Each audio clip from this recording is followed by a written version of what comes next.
ಕರ್ತನಲ್ಲಿ ಪ್ರೀತಿ ಅಂತ ಸಹೋದರ ಸಹೋದರಿಯರೇ ನಿಮ್ಮೆಲ್ಲರಿಗೂ ಈ ಒಂದು ಬೈಬಲ್ ಸ್ಟಡಿಗೆ ಸ್ವಾಗತ ಮಾಡೋರಾಗಿದ್ದೀನಿ. ತಂದೆಯ ದೇವರ ನಾಮದಲ್ಲೂ ನಮ್ಮ ರಕ್ಷಕ ಮಾಡೋರಿಗಿಂತ ಯೇಸು ಕ್ರಿಸ್ತನಲ್ಲೂ ವಂದನೆಗಳು. ಕರ್ತನಲ್ಲಿ ಪ್ರೀತಿ ಅಂತ ಸಹೋದರ ಸಹೋದರಿಯರೇ, ಆ, ದಯವಿಟ್ಟು ನಮ್ಮ ಯೂಟ್ಯೂಬ್ ಚಾನಲ್ಗೆ ಯಾರು ಸಬ್ಸ್ಕ್ರೈಬ್ ಮಾಡಿದ್ರೆ ಸಬ್ಸ್ಕ್ರೈಬ್ ಮಾಡಿ. ಯಾರು ಹೊಸ ಕ್ಲಾಸ್ಗೆ ಇಂಟ್ರೆಸ್ಟ್ ಇದ್ದರೆ ಅವ್ರಿಗೆ ಈ QR ಕೋಡ್ ಮುಖಾಂತರ ಕ್ಲಾಸಸ್ ಜಾಯ್ನ್ ಆಗ್ಬೋದು. ಆಮೇಲೆ ಮಂಗಳವಾರ ದಿನ ಹೊಸ ಒಂದು ಬ್ಯಾಚ್ ನಾವು ಶುರು ಮಾಡಿದಿರಿ ರಾತ್ರಿ 8 ಗಂಟೆಗೆ. ಹೊಸೊಬ್ಬರು ಯಾರೋ ಕ್ರೈಸ್ತವರು ಇಂಟ್ರೆಸ್ಟ್ ಇದ್ದರೆ ದಯವಿಟ್ಟು ಅವ್ರ ನಂಬರ್ಗಳನ್ನ ಶೇರ್ ಮಾಡಿ ಅವ್ರನ್ನ ಕೂಡ ಗ್ರೂಪ್ ಹಾಕೋಕೆ ಪ್ರಯತ್ನ ಮಾಡೋಣ. ಕರ್ತನಲ್ಲಿ ಪ್ರೀತಿ ಅಂತ ಸದಸ್ಯಗಳೇ, ಕಳೆದ ಒಂದು ಸುಮಾರು ವಾರಗಳಿಂದ ನಾವು ಮುಖ್ಯವಾಗಿರುವಂಥ ಪಾಠ ಬೈಬಲಿನ ಆತ್ಮ ಬಗ್ಗೆ ನಾವು ಓದ್ತಾ ಇದ್ರೆ, ಇದುವರೆಗೂ ನೋಡಿದಂಥ ಪಾಠದಲ್ಲಿ ಆತ್ಮ ಸಾಯ್ತಾರೆ ಅಂತ ಬಹು ಸ್ಪಷ್ಟವಾಗಿ ನೋಡಿದ್ರೆ, ಆತ್ಮ ಅಂದ್ರೆ ಏನೋ, ಆಮೇಲೆ ಮನುಷ್ಯ ಸತ್ತ ಮೇಲೆ ಅವನ ಗತಿಗಳೇನೋ, ಅವನ ಸ್ಥಿತಿಗತಿಗಳು ಏನಿರ್ತಾರೆ ಅಂತಂದ್ಬಿಟ್ಟು ನಾವು ಬಹು ಸ್ಪಷ್ಟವಾಗಿ ನೋಡಿದ್ರೆ, ಹೋದ್ವಾರ ಮುಖ್ಯವಾಗಿ ನೋಡ್ಬೇಕಾದ್ರೆ ನಮ್ಗೆ ಆತ್ಮ ಸಾಯಲ್ಲ ಅಂತ ಅಭಿಪ್ರಾಯ ಕೊಡುವಂತ ಒಂದು ಸನ್ನಿವೇಶಗಳನ್ನ ಬೈಬಲ್ ಓದಿದ್ರೆ, ಒಂದೊಂದು ಸನ್ನಿವೇಶಗಳಿಗೆ ಬಹು ಸ್ಪಷ್ಟವಾಗಿ ನಾವು ಸತ್ಯವೇದ ಮುಖಾಂತರ ಅರ್ಥಗಳು ನೋಡಿದ್ರೆ, ಅದರಿಂದ ನಮ್ಗೆ ಸ್ಪಷ್ಟವಾಗಿ ಏನಪ್ಪ ಗೊತ್ತಾಯ್ತು ಅಂದ್ರೆ ಆತ್ಮ ಸಾಯ್ತಾನೆ ಅಂತಾನೆ ಗೊತ್ತಾಯ್ತು. ಅದರಿಂದ ನೋಡ್ಬೇಕಾದ್ರೆ ಕರ್ತನಲ್ಲಿ ಪ್ರೀತಿ ಅನ್ಸಗಳೇ, ಈ ವಾರ ಕೂಡ ಅದೇ ಒಂದು ಅನೇಕ ಪ್ರಶ್ನೆಗಳನ್ನ ನಾವು ಏನ್ ಮುಂದುವರ್ಸೋಣ. ಸೊ ಈ ವಾರ ನೋಡ್ಬೇಕಂತ ಒಂದು ವಿಚಾರ ಯಾವ್ದಪ್ಪ ಅಂತಂದ್ರೆ, ಯೇಸು ಕ್ರಿಸ್ತು ಸೆರೆಯಲ್ಲಿರಂತ ಆತ್ಮಗಳಿಗೆ ಹೋಗಿ ಏನ್ ಮಾಡೋದು, ಬೋಧನೆ ಮಾಡೋಂಥ ವಿಚಾರ ಓದೋಣ. ಇದು ನಮ್ಗೆ ಸತ್ಯವೇದದಲ್ಲಿ ಎಲ್ಲಪ್ಪ ಕೊಟ್ಟಿದ್ದಾರೆ ಅಂತಂದ್ರೆ, 1 ಪೇತ್ರ 3 ಅಧ್ಯಾಯ 19 ಮತ್ತೆ 20 ವಾಕ್ಯದಲ್ಲಿ ಕೊಟ್ಟಿದೆ. ದಯವಿಟ್ಟು ಅದನ್ನ ಯಾರು ಓದ್ಬೇಕು ಅಂತ ಕೇಳ್ಕೊಂತೀನಿ. ಇಂಗ್ಲಿಷಲ್ಲಿ, ಸಾರಿ ಕನ್ನಡದಲ್ಲಿ ಓದ್ರಿ ಯಾರು, ಆಮೇಲೆ ಇಂಗ್ಲೀಷಲ್ಲಿ ಓದೋಣ. ಮೊದಲು ಕನ್ನಡದಲ್ಲಿ ಓದ್ಬಿಡಿ. 1 ಪೇತ್ರ 3 ಅಧ್ಯಾಯ 19 ರಿಂದ 20. ಓದಿ ಗೌತಮ್ ಸರ್. ಇದಲ್ಲದೆ ಆತನು ಆತ್ಮರೂಪನಾಗಿ ಸೆರೆಯಲ್ಲಿದ್ದ ಆತ್ಮಗಳ ಬಳಿಗೆ, ಅಂದರೆ ಪೂರ್ವಕಾಲದಲ್ಲಿ ನೋಹನು ನಾವೆಯನ್ನು ಕಟ್ಟುತ್ತಿರಲು ದೇವರು ದೀರ್ಘ ಶಾಂತಿಯಿಂದ ಕಾದಿದ್ದಾಗ ಆತನಿಗೆ ಅವಿಧೇಯರಾಗಿದ್ದವರ ಬಳಿಗೆ ಹೋಗಿ ಸುವಾರ್ತೆಯನ್ನು ಸಾರಿದನು. Very good. ಸೊ ಅದಕ್ಕೆ ನೋಡ್ಬೇಕಾದ್ರೆ ಇಲ್ಲಿ ನಾವೇನು ನೋಡ್ತೀನಿ ಅಂತಂದ್ರೆ, ಸೆರೆಯಲ್ಲಿರೋಂಥ ಆತ್ಮಗಳಿಗೆ ಹೋಗಿ ಯೇಸು ಕ್ರಿಸ್ತು ಏನ್ ಮಾಡಂತೆ, ಅಲ್ಲಿ ಸುವಾರ್ತೆಯನ್ನು ಸಾರಿದ್ರು ಅಂತ ನೋಡಿದ್ರೆ, ಅದಕ್ಕೆ ಎಷ್ಟೋ ಜನ ಈ ವಾಕ್ಯ ಇಟ್ಕೊಂಡು ಏನಪ್ಪ ಒಂದು ನಿರ್ಧಾರಕ್ಕೆ ಬರ್ತಾರೆ ಅಂದ್ರೆ, ನೋಡ್ರ ಆತ್ಮಗಳು ಸತ್ ಮೇಲೆ ಎಲ್ಲಿರ್ತಾವ ಅಂದ್ರೆ ಅದು ಒಂದು ಏನ್ರಿ ಸೆರೆಯಲ್ಲಿರ್ತದೆ. ಅದು ಯಾರಪ್ಪ ಸೆರೆ ಅಂತಂದ್ರೆ ಅದೇ ಪರ್ಗೇಟ್ರಿ ಅಂತ ಇಂಗ್ಲಿಷ್ ಹೇಳ್ತಾರೆ. ಏನಪ್ಪ ಅದು ಕನ್ನಡದಲ್ಲಿ ಅಥವಾ ತಮಿಳ್ ಅಂದ್ರೆ ಉದ್ದರಿಕ ಸ್ಥಳಂ ಅಂತ ಏನ್ ಮಾಡ್ತಾರೆ ಹೇಳ್ತಾರೆ. ಅದರ ಏನಪ್ಪ ಇದು ಉದ್ದರಿಕ ಸ್ಥಳಂ ಅಥವಾ ಏನು ಪರ್ಗೇಟ್ರಿ ಅಂತಂದ್ರೆ, ಅಯ್ಯೋ ಇದು ನರಕನೂ ಅಲ್ಲ, ಇದು ಸ್ವರ್ಗನೂ ಅಲ್ಲ ರೀ, ಇದು ಪರಲೋಕಕ್ಕೆ ಹೋಗ್ತಾ ಇರ್ಬೇಕಾದ್ರೆ ಸೆಂಟ್ರಲ್ ಒಂದು ಜಾಗ ಬರ್ತಾರಂತೆ. ಆ ಜಾಗದಲ್ಲಿ ಎಲ್ಲ ಆತ್ಮಗಳನ್ನ ವೇಟಿಂಗ್ ಲಿಸ್ಟಲ್ಲಿ ಇಟ್ಟಿರ್ತಾರಂತೆ. ಅಲ್ಲಿ ಯೇಸು ಕ್ರಿಸ್ತು ಏನ್ ಮಾಡ್ತಾರೆ ಅಂತಂದ್ರೆ, ಅವ್ರಿಗೆ ಜಡ್ಜ್ಮೆಂಟ್ ಕೊಟ್ಬಿಟ್ಟು ಅವ್ರು ಆಕ್ಚುಲ್ ಆಗಿ ಎಲ್ಗೆ ಹೋಗ್ಬೇಕು ಅಲ್ಲಿಗೆ ಏನ್ ಮಾಡ್ತಾರೆ ಅಂತ ಕಳಿಸ್ತಾರಂತೆ. ಅಲ್ವರ ಅದಕ್ಕೆ ನೋಡ್ಬೇಕಾದ್ರೆ ಈ ಸೆರೆಯಲ್ಲಿರೋಂಥ ಆತ್ಮಗಳಿಗೆ ಹೋಗ್ಬಿಟ್ಟು ಯೇಸು ಕ್ರಿಸ್ತು ಏನ್ ಮಾಡುತ್ತೆ, ಸುವಾರ್ತೆ ಸಾರಿದ್ರು ಅಂತ ಹೇಳ್ತಾರೆ. ಅಲ್ವರ ಸರಿ. ಇವಾಗ ಇಷ್ಟೊಂದು ವಾಕ್ಯದಲ್ಲಿ ನಾವು ಏನ್ ಮಾಡಿದ್ರಿ ನೋಡಿದ್ರಿ, ಕಳೆದ ನನ್ಗೆ ಗೊತ್ತಿರಂಗೆ ಒಂದು 6 ವಾರದಿಂದ ನಾವು ಆತ್ಮ ಸಾಯದ ಬಗ್ಗೆ ಬೈಬಲ್ ಸ್ಪಷ್ಟವಾಗಿ ಎಲ್ಲ ಕಡೆ ಓದ್ಕೊಂಡ್ ಬಂದಿದ್ದೀರಿ. ಎಲ್ಲ ಸತ್ಯವೇದದಲ್ಲೇ ಓದಿರೋದು, ಯೋಚನೆ ಮಾಡಿದ್ರಿ. ಇದುವರೆಗೂ ನಿಮ್ಗೆ ತೊಗೊಂಡಿರೋಂಥ ಎಲ್ಲಾ ಪಾಠಗಳು, ತೊಗೊಂಡಂಥ ಎಲ್ಲ ಮುಖ್ಯವಾದ ಅಂಶಗಳು ನೋಡಿರೋದು ಎಲ್ಲಿ ಅಂದರೆ ಸತ್ಯವೇದರ ಮುಖಾಂತರ, ಚೆನ್ನಾಗಿ ಅಂತ ಇಟ್ಕೊಳ್ಳಿ, ಎಲ್ಲ ವಾಕ್ಯಗಳ ಮುಖಾಂತರ ನೋಡ್ಸಿದ್ರಿ ಅಲ್ವರ. ಆಮೇಲೆ ಸತ್ತವ್ರ ಹತ್ರ ಕಣಿ ಕೇಳೋದಾಗ್ಲಿ, ಸತ್ತವ್ರ ಹತ್ರ ವಿಚಾರಿಸೋದಾಗ್ಲಿ ಮಾಡಲೇಬಾರ್ದು ಅಂತ ಯಾಕೆ ದೇವ್ರು ಸ್ಪಷ್ಟವಾಗಿ ಹೇಳಿದ್ರು, ಆತ್ಮ ಸಾಯ್ತಾರೆ ಅಂತ ಅಂದ್ಬಿಟ್ಟು ಬೈಬಲ್ನ ಸ್ಪಷ್ಟವಾಗಿರೋದ್ರಿಂದನೇ ಅದ್ರ ಬಗ್ಗೆ ನೀವು ಏನ್ ಮಾಡ್ಕೋ ವಿಚಾರಿಸಕ್ಕೆ ಹೋಗ್ಬಿಡು ಅಂತ ಹೇಳಿದ್ರು. ಹಾಗಿರ್ಬೇಕಾರೆ ಈ ಒಂದು ಸೆರೆಯಲ್ಲಿರೋಂಥ ಆತ್ಮಗಳು ಯಾರು ಅಂದ್ರೆ, ಇವ್ರಿಗೋಗಿ ಯೇಸು ಕ್ರಿಸ್ತು ಹೆಂಗಪ್ಪ ಬೋಧನೆ ಮಾಡಿದ್ರು ಅದರ ನೋಡಿ. ನಾವು how to study the Bible ಅಲ್ಲಿ ಏನಪ್ಪ ನೋಡಿದೀನಿ ಅಂತಂದ್ರೆ, ಬೈಬಲ್ನ ಹೇಗೆ ಓದೋದಂತ ವಿಚಾರದಲ್ಲಿ 10 ಸ್ಟೆಪ್ಸ್ ನೋಡಿದಿರಿ. ಅದರ 10 different types of study the Bible ಅಂತ ಅದ್ರಲ್ಲಿ ಒಂದು ಮೆಥಡ್ ಏನಂತ ನೋಡಿದೀನಿ ಅಂತಂದ್ರೆ, ಏನ್ರಿ ಕಾಂಟೆಕ್ಸ್ಟಲ್ ಸ್ಟಡಿ ಅಂತ ನೋಡಿದ್ರಿ. ಕಾಂಟೆಕ್ಸ್ಟಲ್ ಸ್ಟಡಿ ಅಂತಂದ್ರೆ, ಒಂದು ವಾಕ್ಯನ ಓದಿ ಒಂದು ಕನ್ಕ್ಲೂಷನ್ ಬರೋಕ್ಕಿಂತ ಮುಂಚೆ ಆ ವಾಕ್ಯ ಹಿಂದೆ ಮುಂದೆ ಏನ್ ಹೇಳ್ತಾರೆ ಅಂತ ನಾವು ಕ್ಲೀನಾಗಿ ಅರ್ಥ ಮಾಡ್ಕೊಬೇಕು. ಸೊ ಇಲ್ಲಿ ಏನ್ ಮಾಡೋಣ ಅಂದ್ರೆ, ಇದು ಒಂದು ನಿರ್ಧಾರ ಬರೋಕ್ಕಿಂತ ಮುಂಚೆ ಫಸ್ಟ್ ನಾವೇನ್ ಮಾಡ್ಬೇಕು ಅಂದ್ರೆ, ಈ ವಾಕ್ಯನ ಏನ್ರಿ ಇದು ಯಾವ ಕಾಲಕ್ಕೆ ಅಪ್ಲೈ ಆಗ್ತದೆ, ಏನ್ ನಡೀತು ಅಂತ ನಾವೇನ್ ಮಾಡೋದನ್ನ ಅರ್ಥ ಮಾಡ್ಕೊಬೇಕು ಅಲ್ವರ. ನೋಡಿ ಅದೆಲ್ಲ ಓದೋಣ. ಯಾರಾದ್ರೂ ತಿರುಗಿ ಆ ವಾಕ್ಯನ ನಿಧಾನವಾಗಿ ಓದ್ರಿ, ಒಂದ್ಸತಿ ನೋಡೋಣ ಅಂತೀರಿ. ಓದ್ರಿ ದಯವಿಟ್ಟು.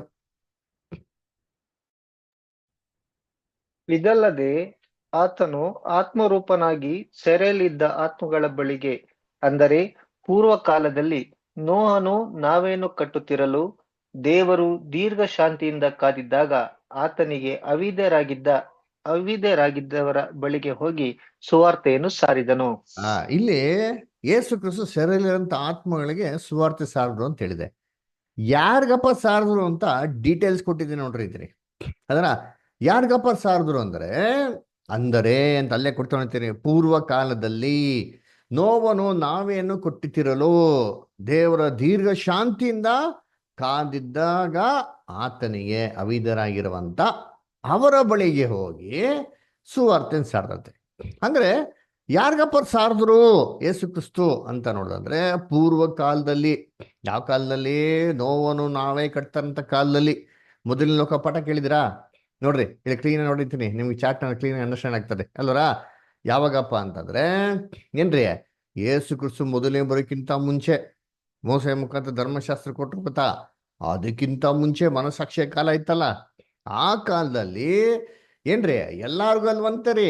ಯಾವ ಕಾಲದಲ್ಲಿ, ಯಾವ ಜನಗಳಿಗಪ್ಪ ಅಂತಂದ್ರೆ ನೋವ ನಾವೇ ಕಟ್ತಾರ ಸಮಯದಲ್ಲಿ, ಅದಕ್ಕಿಂತ ಒಂದು ಮುಂಚೆ ಒಂದು ಸಂದರ್ಭದಲ್ಲಿ, ಅಂದ್ರೆ ಆದಾಮಿಂದ ಸೃಷ್ಟಿ ಮಾಡಲ್ಪಟ್ಟಿಂದ ನೋವ ನಾವೇ ಕಟ್ತಾ ಇದ್ದ ಗೊತ್ತಾ? ಆ ಸಮಯದಲ್ಲಿ ಯಾರು ದೇವರಿಗೆ ಅವಿಧನಾಗಿದ್ರೋ ಅವ್ರ ಬಳಿಗೆ ಹೋಗಿ ಏನ್ ಮಾಡೋರು ಅಂತೇಳಿ ಸುವಾರ್ತನ ಸಾರಿದ್ರು ಅಂತ ಹೇಳ್ತಾರೆ. ಅದಕ್ಕೆ ಎಷ್ಟು ಜನ ಏನ್ ಮಾಡೋದು, ಈ ವಾಕ್ಯ ಇಟ್ಕೊಂಡ್ಬಿಟ್ಟು ಮಾಡೋದು, ಆ ಕಾಲದಲ್ಲಿ ಸತ್ಯವೇದ ಇಲ್ವಲ್ಲ, ನ್ಯಾಯ ಪ್ರಮಾಣ ಇಲ್ವಲ್ಲ, ಅದಕ್ಕೆ ಮನಸ್ಸಾಕ್ಷಿ ಇತ್ತು. ಅದಕ್ಕೆ ಯೇಸು ಕ್ರಿಸ್ತು ಏನ್ ಮಾಡೋರು, ಮನಸ್ಸಾಕ್ಷಿ ಆಧಾರ ಮೇಲೆ ಅವ್ರಿಗೆ ನರಕನ ಸ್ವರ್ಗ ಅಂತ ತೀರ್ಪು ಕೊಡ್ತಾರೆ.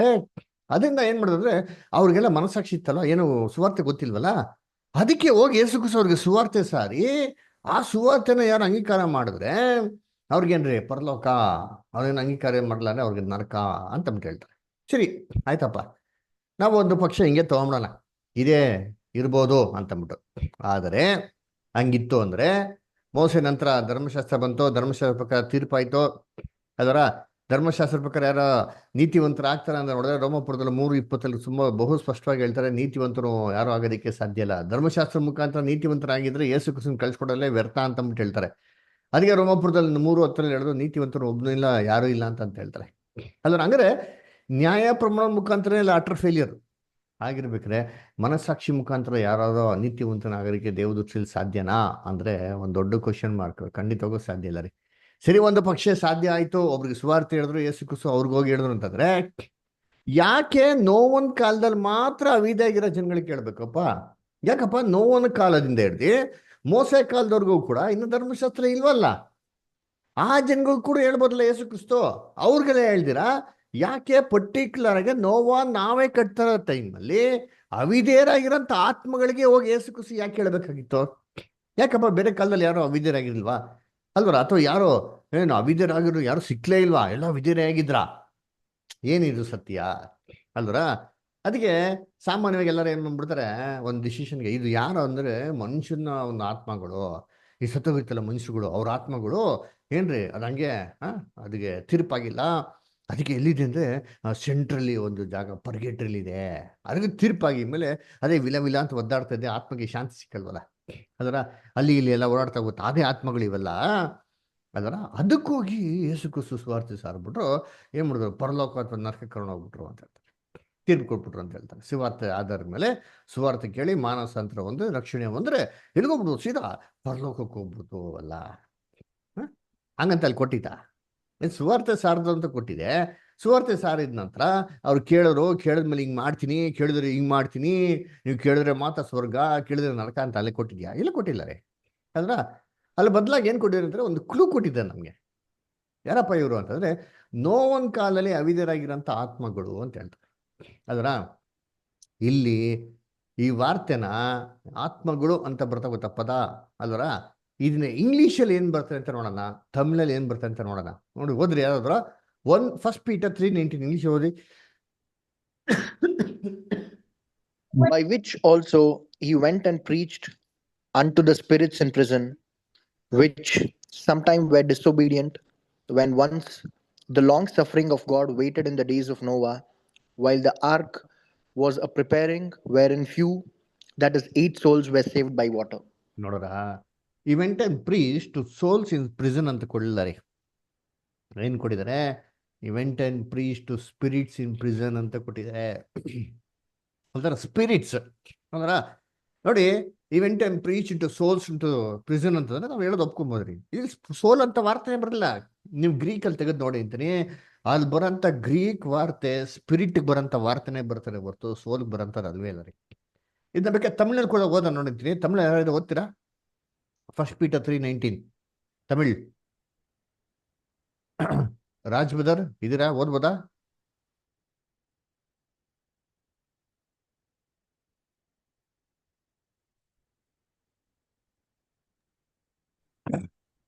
ರಾಜ್ ಬ್ರದರ್, ಕಾರ್ತಿಕ್ ಬ್ರದರ್, ತಮಿಳು ಓದ್ಬೋದಾ? ಸರಿ, ಬೇರೆ ಯಾರಿಗೂ ತಮಿಳ್ ಗೊತ್ತಿದೆಯಾ? ತಮಿಳ್ ಗೊತ್ತಿರೋರು ಯಾರು ಇದ್ದೀರಾ? ತಮಿಳ್ ಓದೋಂಥ ಸೋದರ ಸೋದರಿಗಳು. ದೇವಿಸ್ಟರ್ ಪಡಿಪಿಂಗ್ಲಾ? ಸರ್ ಬ್ರದರ್ ನನಗ್ ಬರುತ್ತೆ, ಓದಪ್ಪ. ಬಟ್ ಬೈಬಲ್ ಇಲ್ವಲ್ಲ. ಮೊಬೈಲಲ್ಲಿ ಇದೆಯಾ? ಸ್ಕ್ರೀನ್ ಅಲ್ಲಿ ಹಾಕ್ತೀರಾ ಬ್ರದರ್? ಸ್ಕ್ರೀನ್ ಅಲ್ಲ, ಒಂದು ನಿಮಿಷ.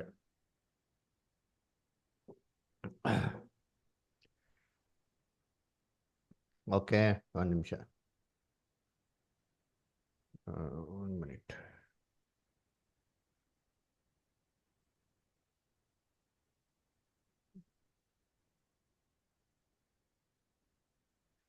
One minute.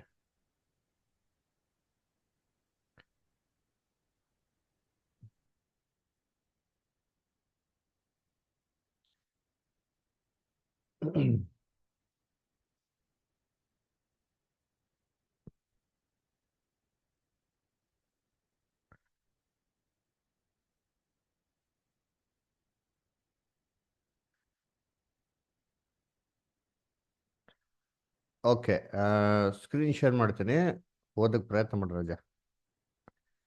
1 ಮಿನಿಟ್. ಓದಕ್ಕಾಗ್ತಾ ನೋಡಪ್ಪ. 1 Peter 3 18-19 ಓದಮ್ಮ.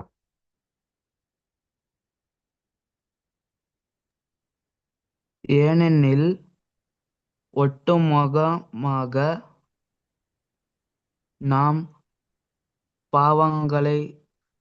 பாவங்களுக்காக இரு பிரதர் ಒಂದು ನಿಮಿಷ. கிறிஸ்துவம் மரிக்கார்,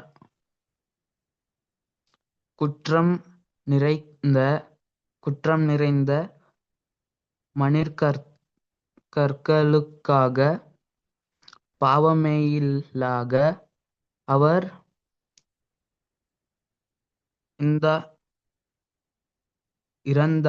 இறந்தார். இதன் மூலம் உங்களை 19th ವರ್ಷ ಓದು, ಅದಲ್ಲಿ ನೋಡು 19th ವರ್ಷ ಓದು. சிறைச்சாலைகளில் உள்ள ஆவிகளுக்கு இருந்த இந்த ஆவி நிலையிலேயே சென்று அறிவித்தார். ನೋಡ್ರಾ ಏನ್ರ ಆವಿಲ್ இருக்கிற ಏನ ಸೆರೆಯಲ್ಲಿ இருக்கிற ಆವಿಗಳಿಗೆ ಆವಿಲ್ಲೇ ಪ್ರಸಂಗಿತ್ತಾರ ಅಂತ ಏನ್ ಮಾಡಿದ್ದಾರೆ ಅಲ್ಲಿ ಕೊಟ್ಟಿದ್ದಾರೆ ಅಲ್ರ. ನೋಡಿ, ಇಲ್ಲಿ ಆವಿ ಅಂತ ಒಂದು ವಾರ್ತೆ ಏನಾಗ್ತಾರೆ ಅಲ್ಲಿ ಬರೋದು ನೋಡ್ತೀರಿ ಅದರ ತಮಿಳಲ್ಲಿ. ಅಲ್ಲಿ ಸ್ಪಿರಿಟ್ ಅಂತ ಬರೋಂಥ ವಾರ್ತೆಗೆ, ಇಂಗ್ಲಿಷಲ್ಲಿ ಬರೋಂಥ ವಾರ್ತೆಗೆ ತಮಿಳಲ್ಲಿ ಸ್ಪಷ್ಟವಾಗಿ ಕೊಟ್ಟಿದ್ದಾರೆ. ಆವಿ ಅಂತ ಕೊಡಿ, ಆತ್ಮ ಅಂತ ಕೊಟ್ಟಿದ್ದಾರೆ ಅಂದ್ರೆ ಇಲ್ಲ ರೀ. ಆಮೇಲೆ ಇಲ್ಲಿ ಸೆರೆಯಲ್ಲಿರೋಂಥ ಆವಿಗಳು ಯಾರಪ್ಪ, ಈ ಸೆರೆಯಲ್ಲಿರೋಂಥ ಒಂದು ಸ್ಪಿರಿಟ್ಸ್ಗಳು ಯಾರಪ್ಪ ಅಂತಂದ್ರೆ ಇದು ಹೋಲಿ ಸ್ಪಿರಿಟ್ ಅಲ್ಲ ರೀ. ಯಾವ ಸ್ಪಿರಿಟ್ ಅಂತಂದ್ರೆ ಏನ್ರಿ, ಫಾಲನ್ ಏಂಜಲ್ಸ್ ಅಲ್ವರ. ಕರ್ತನಲ್ಲಿ ಪ್ರೀತಿ ಅಂತ ಸೋದರ ಸೋದರಿಗಳೇ, ಮೊದಲನೇ ಲೋಕದಲ್ಲಿ ಯಾವಾಗ ಲೂಸಿಫರು ದೇವ್ರದೋಗೆ ಪಾಪ ಮಾಡಿ ಅವನೇನ್ರಿ ಸೇತಾನ್ ಆಗ್ತಾನೋ, ದೇವ್ರು ನೆಕ್ಸ್ಟ್ ಮನುಷ್ಯನ ಕಾಪಾಡೋದಿಕ್ಕೆ ಯಾರನ್ನ ಕಳ್ಸ್ಕೊಡ್ತಾರೆ ಅಂತಂದ್ರೆ ಪರಲೋಕದಲ್ಲಿರೋಂಥ ದೂತರುಗಳನ್ನ ಕಳ್ಸ್ಕೊಡ್ತಾರೆ. ಇವರೇ ಸ್ಪಿರಿಟ್ಸ್. ಬೈಬಲ್ ಹೇಳ್ಬೇಕ್ರೆ ಇವ್ರನ್ನ ಸ್ಪಿರಿಟ್ಸ್ ಅಂತ ಕರೀತಾರೆ. ಬೇಕಾದ್ರೆ Hebrews 1st chapter last verse ಅಲ್ಲಿ ಹೋದ್ರೆ ನಿಮಗೆ ಕರೆಕ್ಟಾಗಿ ಕೊಡ್ತಾರಲ್ಲ, ಸ್ಪಿರಿಟ್ಸ್ ದೇ ಮಿನಿಸ್ಟ್ರಿಂಗ್ ಸ್ಪಿರಿಟ್ಸ್ ಅಂತ ಬರ್ತಾರೆ. ಹೋದ್ರಿ Hebrews 1st chapter last verse. ಇಬ್ರಿಯರು 1ನೇ ಅಧ್ಯಾಯ ಕೊನೆ ವಾಕ್ಯ. ವಿಕ್ರಮ್ ಬ್ರದರ್ ಓದ್ತೀರಾ? Hebrews 1:14. ಓದ್ತೀನಿ. ಇವರೆಲ್ಲರೂ ರಕ್ಷಣೆಯನ್ನು ಬಾಧ್ಯವಾಗಿ ಹೊಂದಬೇಕಾಗಿರುವವರ ಸೇವೆಗೋಸ್ಕರ ಕಳುಹಿಸಲ್ಪಟ್ಟ ಉಳುಗಿದ ಆತ್ಮಗಳಲ್ಲವೋ? ಉಳಿಗಳ ಆತ್ಮಗಳಲ್ವೋ? ಇನ್ನು ಇಂಗ್ಲಿಷ್ ಓದಿ ಬರೋಣ.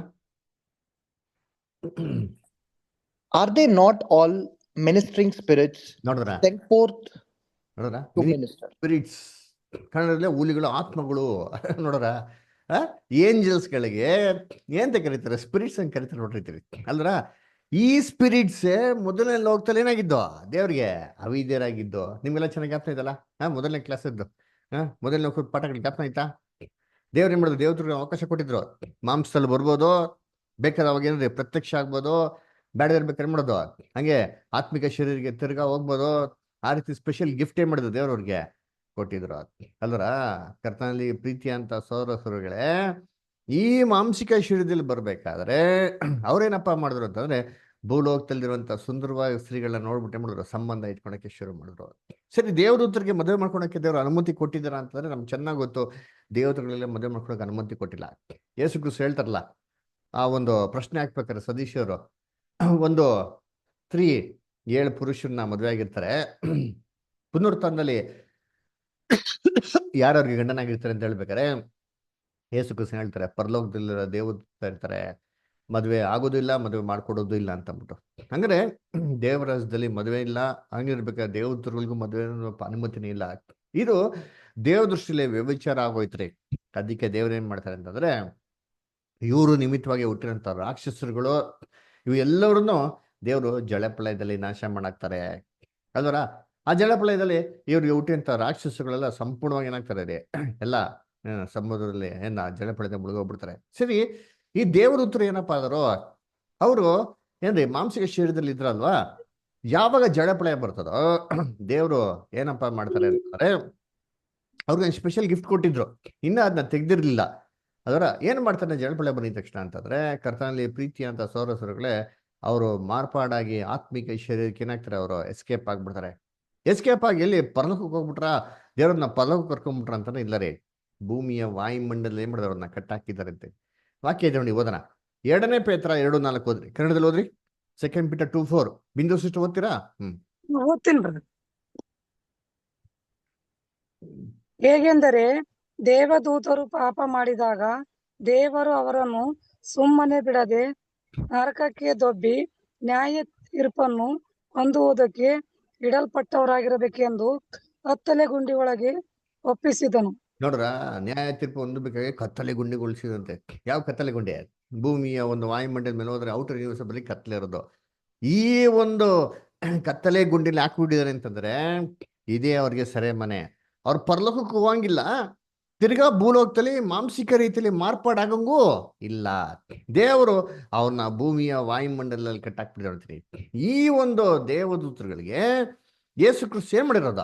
ಸುವಾರ್ತೆ ಸರೋದು. ಅದಕ್ಕೆ ನೋಡ್ಬೇಕಾದ್ರೆ ಇವ್ರು ಎಲ್ಲಿಂದ ಆಡಳಿತ ಮಾಡ್ತಾ ಇದ್ದಾರೆ ಇವತ್ತು ಅಂತಂದ್ರೆ, ಈ ಸೆರೆಮನೆಯಿಂದಾನೇ ಏನ್ ಮಾಡ್ತಾರೆ, ಭೂಲೋಕನ ಇವತ್ತು ಕಂಟ್ರೋಲ್ ಮಾಡ್ತಾ ಇದ್ದಾರೆ.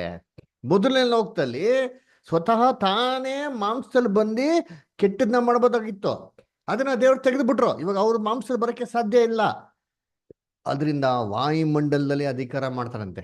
ಓದ ನೋಡಿ, ಎಫೆಸ ಬರೆದ ಪತ್ರಿಕೆ 2ನೇ ಅಧ್ಯಾಯ 2 ಮತ್ತೆ 3ನೇ ವಾಕ್ಯ. Ephesians 2nd chapter 2nd verse and 3rd verse. Vinodini sister ಓದ್ಬೋದಾ? Vinodini sister okay. Vishalakshi sister ಓದ್ಬೋದಾ? ಓದಿ ವಿನೋದಿನಿ ಸಿಸ್ಟರ್ ಓದಿ. 2nd chapter 2nd verse and 3rd verse.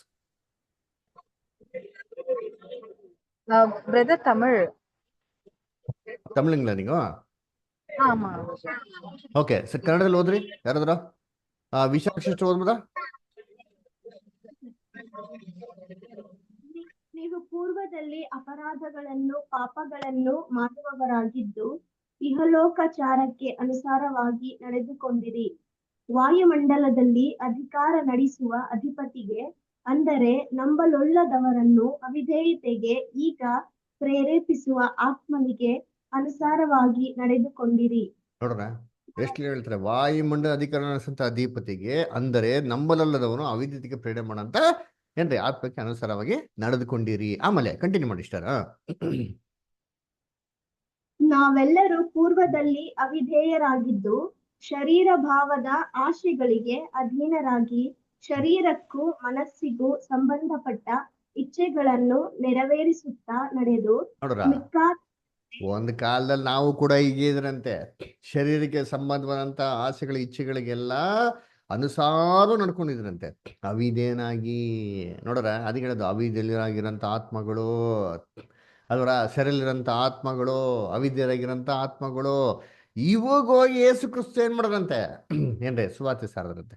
ಅಂದ್ರೆ ಅದಕ್ಕೆ ನಮ್ಗೆ ಚೆನ್ನಾಗಿ ಗೊತ್ತಿರಂಗೆ ಯೇಸು ಕ್ರಿಸ್ತ ಮೊದಲನೇ ಬರುವಿಕೆಯಲ್ಲಿ ಕರ್ತನಲ್ಲಿ ಪ್ರೀತಿ ಅಂತ ಸಹೋದರ ಸಹೋದರಿಗಳನ್ನ ನೋಡ್ಬೇಕಾದ್ರೆ ಯೇಸು ಕ್ರಿಸ್ತ ಎಷ್ಟೋ ದೆವ್ವಗಳನ್ನ ಓಡಿಸೋರಲ್ಲ, ಅದರ ಆ ದೆವ್ವಗಳೆಲ್ಲ ಏನ್ ಸಾಕ್ಷಿ ಕೊಡ್ತು, ಯೇಸುವೆ ನೀನ್ ಯಾರೆಂದು ಬಲ್ಲೆನೋ, ನಿನ್ನ ಪರಾತ್ಪರನ ದೇವರ ಏಕೈಕ ಕುಮಾರನೋ ಅಭಿಷಕ್ತನೋ, ನಮ್ಮ ಗೊಡವೆ ನಿಮಗೇಕೆ, ಕಾಲ ಬರೋದಕ್ಕಿಂತ ಮುಂಚೆ ನಮ್ಗೆ ಹಿಂಸೆ ಕೊಡಕ್ ಬಂದಿಯಾ ಅಂತ ಕೇಳ್ತಾರೆ.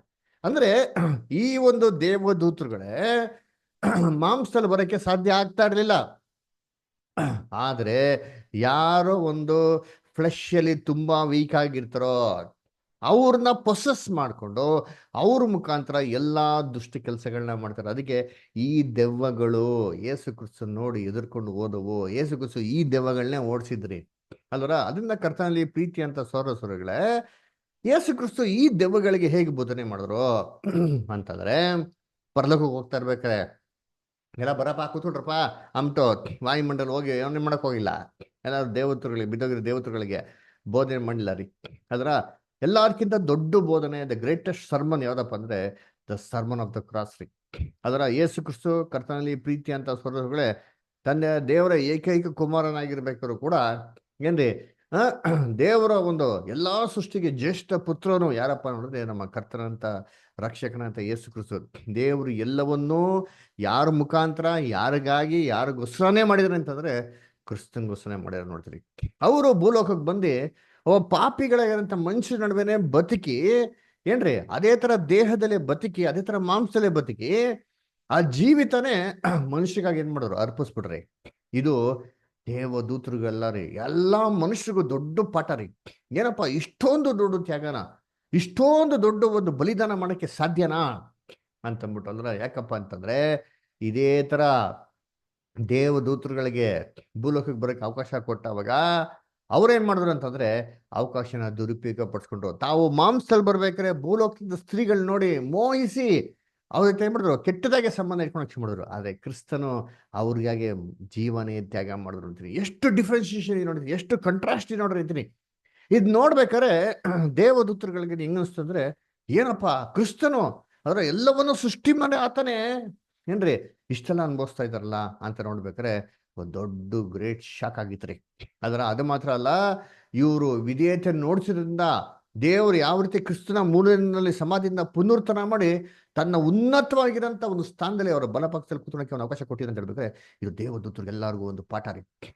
ದೇವರಿಗೆ ವಿಧೇಯನಾಗಿದ್ರೆ ಏನ್ ಕೊಡ್ಬೋದು ದೇವರು ಒಂದು ಪ್ರೈಸು, ಎಷ್ಟು ರೀತಿ ದೇವರವ್ರಿಗೆ ಉನ್ನತವಾಗಿ ಎತ್ಬೋದು ಅಂತಂದ್ಬಿಟ್ಟು ಒಂದು ಗ್ರೇಟ್ ಎಕ್ಸಾಂಪಲ್. ಅದೇ ರೀತಿ ದೇವ್ರಿಗೆ ಅವಿಧೇಯನಾಗಿದ್ರೆ ದೇವ್ರು ಯಾವ ರೀತಿ ಒಂದು ಶಿಕ್ಷೆಗೆ ಒಳಪಡಿಸ್ತಾರೆ ಅಂತಂದ್ಬಿಟ್ಟು ದೇವದೂತರೆಲ್ಲ ಇದನ್ನ ಪರಲೋಕದಿಂದ ಆಕಾಶದಿಂದ ಈ ಸೆರೆಮನೆಯಿಂದ ನೋಡಿ ಏನ್ ಮಾಡ್ತಾರೋ ಅವರು ಮನುಷ್ಯನ್ ನೋಡಿ ಕಲಿತಾ ಇದ್ದಾರೆ. ವಾಕ್ಯ ಇದೆ ನೋಡಿ, ಓದನ 1 ಕೊರಿಂಥ 4ನೇ ಅಧ್ಯಾಯ 9ನೇ ವಾಕ್ಯ. 1 Peter 4:9 ಓದ್ರಿ. ಗೌತಮದವ್ರಿ. ಹಾಗಾಗದೆ ದೇವರು ಅಪೊಸ್ತಲರಾದ ನಮ್ಮನ್ನು ಮರಣ ವಿಧಿ ಹೊಂದಿದವರನ್ನು ಎಂಬಂತೆ ಕಡೆಯವರಾಗಿ ತೋರಿಸಿದ್ದಾನೆಂದು ನನಗೆ ತೋಚುತ್ತದೆ. ನಾವು ದೇವದೂತರಿಗೂ ಮನುಷ್ಯರಿಗೂ ಅಂತೂ ಜಗತ್ತಿಗೆಲ್ಲ ನೋಟವಾದೆವು. ನೋಡ್ರ, ದೇವದೂತರಿಗೂ ಮನುಷ್ಯರಿಗೂ ಎಲ್ಲರಿಗೂ ನೋಟವಾದೆವು. ಮನುಷ್ಯರು ಭೂಲೋಕದಲ್ಲಿ ಕಷ್ಟ ಸಂಕಟ ಪಡ್ತಾ ಇರೋದು, ಇದಕ್ಕೆ ದೇವರಿಗೆ ವಿಧೇಯರಾಗ್ತಿರೋದು ಇಲ್ಲ ನೋಡ್ತಾ ಇರೋದು ಯಾರಪ್ಪ ಅಂದ್ರೆ ಪರಲೋಕ ದೇವತೆ ನೋಡ್ತಾ ಇದ್ರು ನೋಡಿ. ನೋಡ್ಬಿಟ್ಟು ಅವ್ರ ಪಾಠ ಕಲಿತಾ ಇದಾರೆ. ಓಹೋ, ದೇವರಿಗೆ ವಿಧೇಯನಾಗಿದ್ರೆ ಇದು, ಅವಿಧೇಯನಾಗಿ ಇದ್ರು ಅಂತಂದ್ಬಿಟ್ಟು ಏನದ್ಗೆ ವಿಧೇಯನಾಗಿದ್ರೆ ಏನ್ ಆಶೀರ್ವಾದ, ಅವಿಧೇಯನಾಗಿದ್ರೆ ಏನ್ ಶಾಪಗಳು ಅಂತಂದ್ಬಿಟ್ಟು ದೇವದೂತರು ಮನುಷ್ಯ ನೋಡಿ ಏನ್ ಮಾಡ್ತಾ ಗೊತ್ತಾ ಪಾಠನ ಕಲಿತಾ ಇದಾರೆ. ಕರ್ತನಲ್ಲಿ ಪ್ರೀತಿ ಅಂತ ಸೌರಸಗಳೇ, ಅದಕ್ಕೆ ಹೇಳೋದು ನಾವು ಜಗತ್ತಿಗೂ ದೇವದೂತರಿಗೂ ನೋಟವಾದೆವು.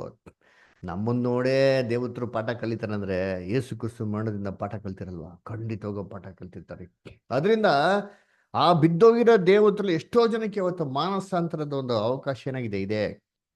ಮುಂದೆ ಬರೋ ದಿನಗಳಲ್ಲಿ ಕ್ರಿಸ್ತನ 2ನೇ ಬರುವಿಕೆ ಸಮಯದಲ್ಲಿ ಈ ಬಂಧನದಲ್ಲಿಟ್ಟಿರೋ ದೇವತರುಗಳನ್ನ ಬಿಡುಗಡೆ ಮಾಡ್ತಾರೆ. ಬಿಡುಗಡೆ ಮಾಡಿದವಾಗ ಆ ದೇವದೂತರಿಗೆ ಒಂದು ಪರೀಕ್ಷೆ ಕೊಡ್ತಾ ದೇವ್ರಿಗೆ, ತಿರ್ಗಾ ಮಾಂಸದಲ್ಲಿ ಹೋಗಿ ಮನುಷ್ಯ ನಡುವೆ ಇದ್ದು ಪಾಪ ಮಾಡ್ತೀರಾ, ಅಥವಾ ಮಾನಸಾಂತರ ಹೊಂದಿ ಪರಲೋಕಕ್ಕೆ ಬಂದು ದೇವರಿಗೆ ಸರೆಂಡರ್ ಆಗ್ತೀರಾ ಅಂತ. ಯಾವ ದೇವದೂತರು ಸರೆಂಡರ್ ಆಗ್ತಾರೋ ದೇವ್ರವ್ರಿಗೆ ಏನು ಮಾಡ್ತಾರೆ, ಆಶೀರ್ವಾದ ಕೊಟ್ಟು ವಾಪಸ್ ಮೊದಲಿನ ಸ್ಥಾನಕ್ಕೆ ಮಾಡ್ತಾರೆ, ಸ್ವೀಕಾರ ಮಾಡ್ತಾರೆ. ಅದಕ್ಕೆ ಯೇಸು ಕ್ರಿಸ್ತ ದೆವ್ವ ಓಡಿಸ್ಬೇಕಾದ್ರೆ ಮೊದಲನೇ ಬರೀಕೆಯಲ್ಲಿ ದೇವದೂತರು ಏನು ಸಾಕ್ಷಿ ಕೊಟ್ಟರು, ಕಾಲ ಬರೋಕ್ಕಿಂತ ಮುಂಚೆ ನಮ್ಗೆ ಹಿಂಸೆ ಕೊಡಕ್ ಬಂದ್ಯಾ, ಕಾಲ ಬರೋಕ್ಕಿಂತ ಮುಂಚೆ ನಮ್ಗೆ ತೀರ್ಪು ಕೊಡಕ್ ಬಂದ್ಯಾ ಅಂತ ಹೇಳ್ತಾರೆ. ಅಂದ್ರೆ ಒಂದು ಕಾಲ ಫಿಕ್ಸ್ ಮಾಡಿ ಅಂತ ಅವ್ರಿಗೂ ಏನಾಗಿದೆ ಚೆನ್ನಾಗಿ ಗೊತ್ತಿದೆ. ಈ ಒಂದು ಸೇರಲ್ಲಿರೋಂಥ ಆತ್ಮಗಳಿಗೆ ಮಾತ್ರ ಯೇಸು ಕ್ರಿಸ್ತ ಏನ್ ಮಾಡೋದು, ಬೋಧನೆ ಮಾಡಿರೋದು ಹೊರತು ಬೇರೆ ಯಾರಿಗೂ ಅದಲ್ಲ ರೀ. ಅದರ ಅದಕ್ಕೆ ನೋಡ್ಬೇಕಾದ್ರೆ ಕರ್ತನಲ್ಲಿ ಪ್ರೀತಿ ಅಂತ ಸ್ವರಗಳೇ, ಈ ವಾಕ್ಯ ಇಟ್ಕೊಂಡು ಆತ್ಮ ಸಾಯಲ್ಲ, ಮನುಷ್ಯನ ಆತ್ಮ ಅಲ್ಲೋಗ್ಬಿಡ್ತಿಲ್ಲ ಒಬ್ಬರು ಹೇಳಕ್ಕೆ ಖಂಡಿತವಾಗೂ ಸಾಧ್ಯ ಇಲ್ಲ. ನೆಕ್ಸ್ಟ್ ಪಾಯಿಂಟ್, ನೆಕ್ಸ್ಟ್ ಇನ್ನೊಂದು ವಾರ್ತೆ ಏನಪ್ಪ ಅಂತಂದ್ರೆ, ಅಪೊಸ್ತಲ ಕೃತ್ಯಗಳಲ್ಲಿ 10ನೇ ಅಧ್ಯಾಯ 11ನೇ ವಾಕ್ಯ ಓದ ನೋಡಿದ್ದೀನಿ. ಅಪೊಸ್ತಲ ಕೃತ್ಯಗಳು 10ನೇ ಅಧ್ಯಾಯ 11ನೇ ವಾಕ್ಯ ಓದ್ರಿ ಯಾರಾದ್ರು.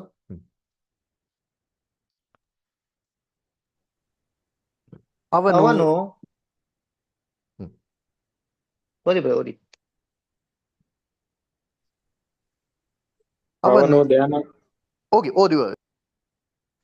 ಅವನು ಧ್ಯಾನ ಪರವಶನಾಗಿ ಆಕಾಶವು ತೆರೆದಿರುವುದನ್ನು 4 ಮೂಲೆಗಳನ್ನು ಹಿಡಿದಿದ್ದ ದೊಡ್ಡ ಜೋಳಿಗೆಯಂತಿರುವ ಏನೋ ಒಂದು ವಸ್ತುವು ಭೂಮಿಯ ಮೇಲೆ ಇಳಿಯುವುದನ್ನು ಕಂಡನು. ಕಂಟಿನ್ಯೂ.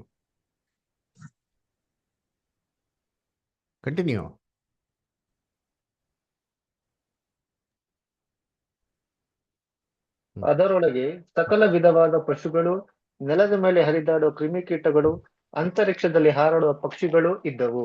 Very good. ನೋಡ್ರ ಇಲ್ಲಿ ಒಂದು ಜೋಳಿಗೆ ಆಕಾಶ ಇಳಿಯೋದು ನೋಡ್ತಾರೆ ಪೇತ್ರ.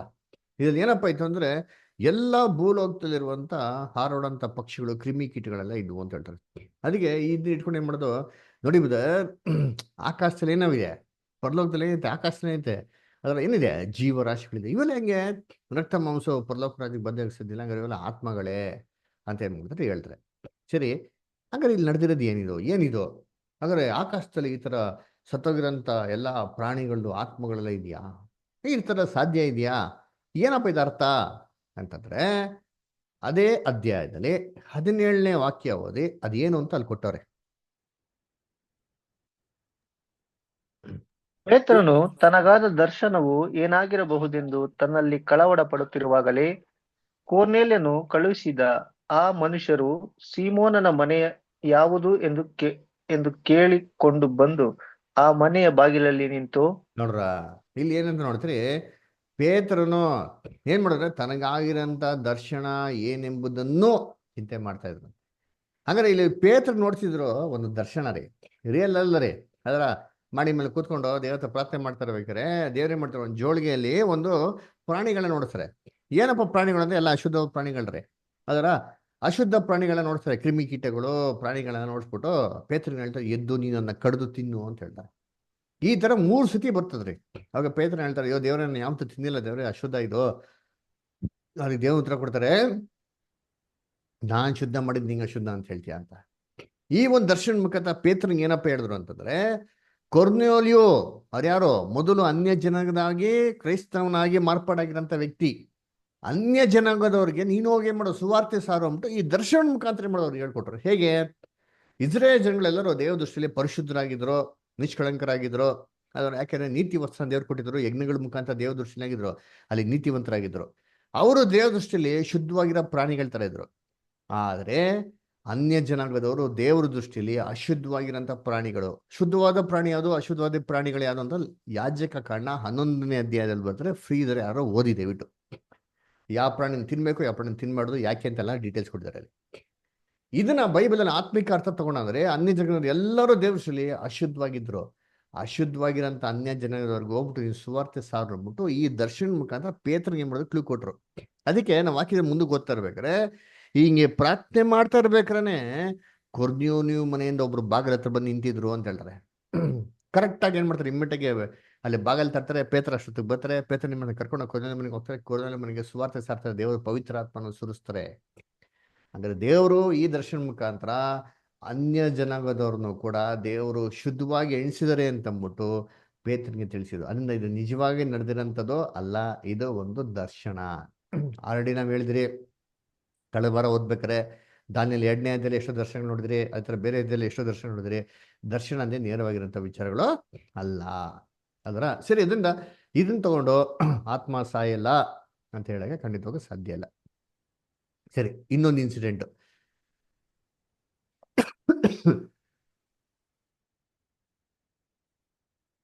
ಎಲ್ಲಪ್ಪ ಇದೆ ಅಂದ್ರೆ ಮತ್ತಾಯನ ಬರೆದ ಸುವಾರ್ತೆ ವಿಕ್ರಮದ ಓದಿ 27ನೇ ಅಧ್ಯಾಯ 52 ಮತ್ತೆ 53ನೇ ವಾರ್ತೆ ಬದರ್.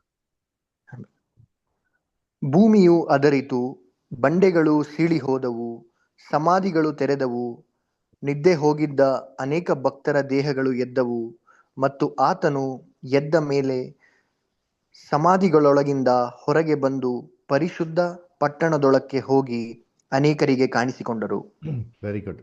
ಇಲ್ಲಿ ನೋಡ್ಬೇಕಾರೆ ಏನ್ರಿ, ಭೂಮಿಯು ಅದರಿತು, ಬಂಡೆಗಳು ಸೀಳಿ ಹೋದವು, ಸಮಾಧಿಗಳು ತೆರೆದವು, ನಿದ್ರೆ ಹೋಗಿರುವಂತ ಅನೇಕ ಭಕ್ತರ ದೇಹಗಳು ಎದ್ದವು.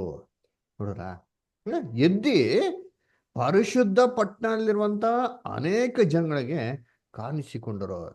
ಅದರ ಇವಾಗ ಆತ್ಮ ಸಾಯ್ತದೆ ಅಂತಂದ್ರೆ ಸತ್ತವರೆಲ್ಲ ಕ್ರಿಸ್ತನ 2ನೇ ಬರುವಿಕೆಯಲ್ಲೇ ಪುನರ್ತನಾಗಿ ಬರ್ಬೇಕಾದ್ರೆ ಸಮಾಧಿಯಲ್ಲಿ ಎಲ್ಲರೂ ಆತ ಧ್ವನಿ ಕೇಳಿ 2ನೇ ಬರುವಿಕೆಯಲ್ಲಿ ಎದ್ದು ಬರ್ತಾರೆ ಅಂತ ವಾಕ್ಯ ಸ್ಪಷ್ಟ ಕೊಟ್ಟಿರ್ಬೇಕಾದ್ರೆ, ಇಲ್ಲಿ ಹೆಂಗೆ ಸಮಾಧಿಗಳು ತೆರೆದವು, ಹೆಂಗೆ ಅಲ್ಲಿ ನಿದ್ರೆ ಹೋದ ಅನೇಕ ಭಕ್ತರ ದೇಹಗಳು ಎದ್ದು ಏನ್ರಿ ಸಮಾಧಿ ಹೊರಗೆ ಬಂದು ಪರಿಶುದ್ಧ ಪಟ್ಟಣದೊಳಗೆ ಹೋಗಿ ಅನೇಕರಿಗೆ ಹೇಗೆ ಕಾಣಿಸಿಕೊಂಡರು. ಅದರ ಇದೇನಂತಿದ ಅರ್ಥ. ಎಷ್ಟೋ ಜನ ಅದೇನ್ ಮಾಡ್ತಾರೆ, ಅಯ್ಯೋ ಬ್ರದರ್ ಹೌದು, ಯಾವ ಆತ್ಮಗಳು ಎದ್ದು ಬಂದಿರಲಿಲ್ಲ, ಯೇಸು ಕ್ರಿಸ್ತ ಸತ್ತಿ ಪುನರ್ತನಾದ್ರು ಗೊತ್ತಾ, ಅವಾಗ ಏನ್ ಮಾಡ್ಬಿಟ್ರು, ಇವೆಲ್ಲ ಸತ್ತೋಗಿರೋ ಆತ್ಮಗಳನ್ನ ಅವ್ರ ಜೊತೆಗೆ ಹಂಗೇ ಕರ್ಕೊಂಡು ಎಲ್ಗೋಗ್ಬಿಟ್ರು, ಸೀದಾ ಹಾಗೆ ಯೇಸು ಕ್ರಿಸ್ತ ಪರ್ಲಕ್ಕೆ ಹೋಗ್ಬಿಟ್ರು, ಅಲ್ಲಿ ಹೋಗಿ ತೀರ್ಪು ಮಾಡಿ ನರಕಾಸುರರಿಗೆ ಹಾಕ್ಬಿಟ್ರು ಅಂತ ಹೇಳ್ತಾರೆ. ಆ ಥರ ವಾಕ್ಯದಲ್ಲಿ ಇದೆಯಾ? ನಾವೇನ್ ಮಾಡ್ಬೇಕು, ಆ ಥರ ಇದೆಯಾ ಅಂತ ಬೈಬಲಲ್ಲಿ ಪರೀಕ್ಷೆ ಮಾಡಿ ನೋಡ್ಬೇಕ್ರಿ. ಯಾರು ಏನು ಹೇಳಿದ್ರೆ ಅದನ್ನ ಬೈಬಲ್ ಮುಖಾಂತರ ವಾಕ್ಯದ ಮುಖಾಂತರ ನಾವೇನ್ ಮಾಡ್ಕೋ ಅದನ್ನ ಎಂಕ್ವೈರಿ ಮಾಡಿದ್ಮೇಲೆ ಒಂದು ಕನ್ಕ್ಲೂಷನ್ ಬರ್ಬೇಕಿಲ್ಲ, ನಿರ್ಧಾರಕ್ಕೆ ಯಾವುದೇ ಕಾರಣಕ್ಕೂ ಬರಕ್ ಹೋಗ್ಬಾರ್ದು. ಆ ಥರ ಇದೆಯಾ ಸತ್ಯವೇದಲ್ಲಿ ಅಂತ ನೋಡಿದ್ರೆ ಇದು ಏನರ್ಥ ಆ ಥರ ಎಲ್ಲೂ ಕೊಟ್ಟಿಲ್ಲ. ಸರಿ, ಇದು ಅರ್ಥ ಏನಂಗಾರೆ ಅಲ್ವಾ?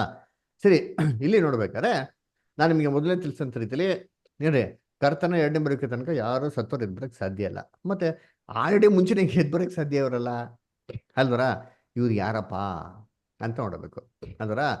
ಸರಿ, ಇಲ್ಲಿ ಏನ್ ಕೊಟ್ಟಿದ್ದಾರೆ ವಾಕ್ಯದಲ್ಲಿ, ಮೊದಲನೇ ವಾಕ್ಯದಲ್ಲಿ ಓದ್ಬೇಕಾದ್ರೆ ಏನ್ರಿ, ಫಸ್ಟ್ ಏನ್ ಕೊಟ್ಟಿದ್ದಾರೆ ಅಂತಂದ್ರೆ ಏನ್ರಿ, ಸಮಾಧಿಗಳು ಏನ್ರಿ ತೆರೆದವು, ಬಂಡೆಗಳು ಸೀಳಿದವು ಅಂತ ಕೊಟ್ಟಿದೆ. ಸರಿ, ಬಂಡೆಗಳು ಸೀಳಿದವು, ಸಮಾಧಿಗಳು ತೆರೆದವು ಅಂತ ಕೊಟ್ಟಿದೆ. ಹಂಗಾದ್ರೆ ಏನಕ್ಕೆ ಹಿಂಗೆ ಕೊಟ್ಟಿದ್ದಾರೆ ಅಲ್ವರ? ಏನಿದು ಬಂಡೆ ಸಮಾಧಿ? ಆ ಕಾಲದಲ್ಲಿ ಸಮಾಧಿಗಳು ಹೆಂಗಿತ್ತು ಅಂತ ನಾವು ಅರ್ಥ ಮಾಡ್ಕೋಬೇಕು. ಈ ಕಾಲ ಥರ ಸಮಾಧಿಗಳ ಥರ ಅಲ್ಲ ರೀ. ಇವಾಗೆಲ್ಲ ಸಮಾಧಿ ಹೆಂಗಿದೆ ಅಂತಂದ್ರೆ ಹರಿಶ್ಚಂದ್ರ ಘಾಟ್ ಅಲ್ಲಿ ಹೋಗ್ಬಿಟ್ರೆ ಏನ್ ಮಾಡ್ತಾರೆ, ಸಮಾಧಿ ಅಂತ ಹೇಳ್ತಾರೆ. ಅದರ ಏನ್ರಿ, ಮಣ್ಣನ್ನ ಅಗದು ಬಿಡೋದು, ಮಣ್ಣಲ್ಲೂ ಹೂತ್ ಬಿಡೋದು, ಇದನ್ನ ಸಮಾಧಿ ಅಂತ ಏನ್ ಮಾಡ್ತಾರೆ ಕರೀತಾರೆ ಅಲ್ಲರ. ಆಕ್ಚುಲಿ ಸಮಾಧಿ ಅಲ್ಲ ರೀ. ಆಕ್ಚುಲ್ ಆಗಿ ಸಮಾಧಿ ಅಂದ್ರೆ ಏನಪ್ಪಾ ಅಂದ್ರೆ ಒಂದು ಬಂಡೆ, ಏನ್ರಿ ಬೆಟ್ಟ ಗುಡ್ಡಗಳಿದ್ದು ಬಂಡೆ ಇರುತ್ತಾ, ಆ ಬಂಡೆ ಒಳಗೆ ಒಂದು ಗುಹೆ ತರ ಏನ್ ಮಾಡಿರ್ಬೇಕ್ರಿ, ತೋಡಿರ್ಬೇಕ್ರಿ. ಆ ಬಂಡೆ ಒಳಗಡೆ ಒಂದು ಗುಹೆ ತರ ಇರೋ ಬಂಡೆ ಒಳಗಡೆ ಏನ್ರಿ ದೇಹನ ಇಡೋದಕ್ಕೆ ಸಮಾಧಿ ಅಂತ ಆಕ್ಚುಲ್ ಆಗಿ ಬೈಬಲ್ ಪ್ರಕಾರ ಹೇಳೋದು. ನೋಡಿ ವಾಕ್ಯ ಇದೆ, ಓದೋಣ. ಮತ್ತೆ 27ನೇ ಅಧ್ಯಾಯ 59 ಮತ್ತೆ 60ನೇ ವಾಕ್ಯ. ರೂಪಾ ಸಿಸ್ಟರ್ ಓದ್ಬೋದಾ? ಬ್ರದರ್ ಓದ್ತೀನಿ. ಹೌದು. ಯೋಸೇಫನು ಆ ದೇಹವನ್ನು ತೆಗೆದುಕೊಂಡು ಅದನ್ನು ಶುದ್ಧವಾದ ನಾರುಮಡಿಯಲ್ಲಿ ಸುತ್ತಿ ಬಂಡೆಯಲ್ಲಿ ತೋಡಿದ ತನ್ನ ಹೊಸ ಸಮಾಧಿಯಲ್ಲಿ ಇಟ್ಟು ಸಮಾಧಿಯ ಬಾಗಿಲಿಗೆ ದೊಡ್ಡ ಕಲ್ಲನ್ನು ಉರುಳಿಸಿ ಹೋದನು. ನೋಡ್ರ ಹೆಂಗಂತ ಸಮಾಧಿಯಲ್ಲಿ ಅಲ್ರ, ಹೊಸ ಬಂಡೆ ಒಳಗೆ ತೋಡಿಟ್ಟ ಸಮಾಧಿ. ನೋಡ್ರಿ ಎಷ್ಟು ಚೆನ್ನಾಗೈತೆ, ಕ್ಲೀನ್ ಆಗಿ ಬಂಡೆ ಒಳಗೆ ತೋಡ್ತಾ ಇದಾರೆ ಅದರ. ಅದಕ್ಕೆ ತಮಿಳಲ್ಲಿ ಹೇಳ್ತಾರೆ ಕಲ್ಲರೈ ಅಂತ. ಅದರ ಇವಾಗ ಕಲ್ಲರೆಗಳಲ್ಲ, ಉಂಗ್ಲಿ ಮನ್ನರೈ, ಮಣ್ಣಲ್ಲೆಲ್ಲ ಕೆತ್ತಬಿಟ್ಟು ಹಾಕೋದಕ್ಕೆ ಮಣ್ಣರೈ. ಕಲ್ಲರೈ ಅಂದೇನೋ ಕಲ್ಲಾಲೆ ಕೆತ್ತಪಟ್ಟ ಅವರ ಅರೈ ಇಲ್ಲಿಂಗ್ಲ, ಅದಕ್ಕೆ ಕಲ್ಲರೈ ಎನ್ಟಿ ಮೀನಿಂಗ್ ಅಲ್ವರ. ಏನೋ ಕಲ್ಲರೈ ಅಂತ ಹೇಳ್ತಾರೆ, ಕಲ್ಲಲ್ಲಿ ಕೆತ್ತಲ್ಪಟ್ಟಂಥದ್ದು ಕಲ್ಲರೈ. ಇವಾಗ ಐತೆ ಕಲ್ಲರೆ ಎಲ್ಲ ಮಣ್ಣರೇ. ಅದರ ಕರ್ತನಲ್ಲಿ ಪ್ರೀತಿ ಅನ್ನಲ್ಲ, ಇದು ಸಮಾಧಿ ಅಂತ ಅರ್ಥ. ಹಂಗಾದ್ರೆ ಏನಾಯ್ತು ಅಂದ್ರೆ ಏನ್ರಿ, ಬಂಡೆಗಳು ಸೀಳಿದವು ಅಂತ ಹೇಳ್ತಾರೆ. ಏನ್ರಿ, ಸಮಾಧಿಗಳು ತೆರೆದವು ಅಂತಂದ್ರೆ ಈ ತರ ಇರೋಂಥ ಸ್ಥಳಗಳೇನ್ ತೆರೆದವಂತೆ. ಅಲ್ಲಿ ಏನ್ರಿ ಮಲಗಿರೋರು ಅನೇಕ ಜನಗಳು ಹೊರಗಡೆ ಎದ್ದು ಬಂದು ಕಾಣಿಸ್ಕೊಂಡ್ರಂತೆ. ಯಾವಾಗ ಕಾಣಿಸ್ಕೊಂಡ್ರು? ಅಲ್ಲಿ ಕೊಟ್ಟೈತಲ್ಲ ಯಾವಾಗ ಕಾಣಿಸ್ಕೊಂಡ್ರು ಅಂತ ಅಲ್ವರ. ನೋಡಿ ವಾಕ್ಯ ಓದನ, ಯಾವಾಗ ಅವ್ರು ಕಾಣಿಸ್ಕೊಂಡ್ರು ಅಂತ ಅಂದ್ಬಿಟ್ಟು ನಾವು ವಾಕ್ಯ ಓದೋಣ ನೋಡಿರ್ತೀವಿ. ಎಲ್ಲಿ ಅಂತಂದ್ರೆ ಅದರಲ್ಲೇ 53rd ವರ್ಸ್ ಯಾರಾದ್ರು ಓದ್ರಿ? ಮತ್ತೆ 27:53 ಓದ್ರಿ.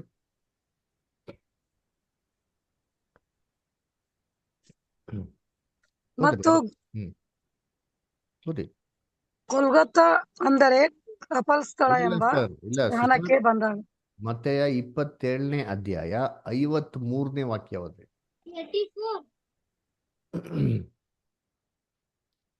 ಮತ್ತು ಆತನು ಎದ್ದ ಮೇಲೆ ಹ್ಮ್. ಸಮಾಧಿಗಳೊಳಗಿಂದ ಹೊರಗೆ ಬಂದು ಪರಿಶುದ್ಧ ಪಟ್ಟಣದೊಳಕ್ಕೆ ಹೋಗಿ ಅನೇಕರಿಗೆ ಕಾಣಿಸಿದ. ಯಾವಾಗಪ್ಪ ಕಾಣಿಸ್ಕೊಂಡ್ರು ಅಂದ್ರೆ ಏನ್ರಿ? ಇಮಿಡಿಯೇಟ್ ಆಗಿ ಅಲ್ಲ ರೀ, ಯೇಸು ಕ್ರಿಸ್ತು ಪುನರುತ್ಥಾನ ಈ ಮೇಲೆ ಇವ್ರು ಬಂದ್ರಂತೆ. ಆತನ ಎದ್ದ ಮೇಲೆ ಇವ್ರು ಬಂಡೆಯಿಂದ ಹೊರಗಡೆ ಬಂದ್ರಂತೆ. ಸರಿ, ಯಾರಪ್ಪ ಇವರು ಅಂತ ನೋಡ್ಬೇಕಾರೆ ನಮ್ಗೆಲ್ಲ ಚೆನ್ನಾಗಿ ಗೊತ್ತು.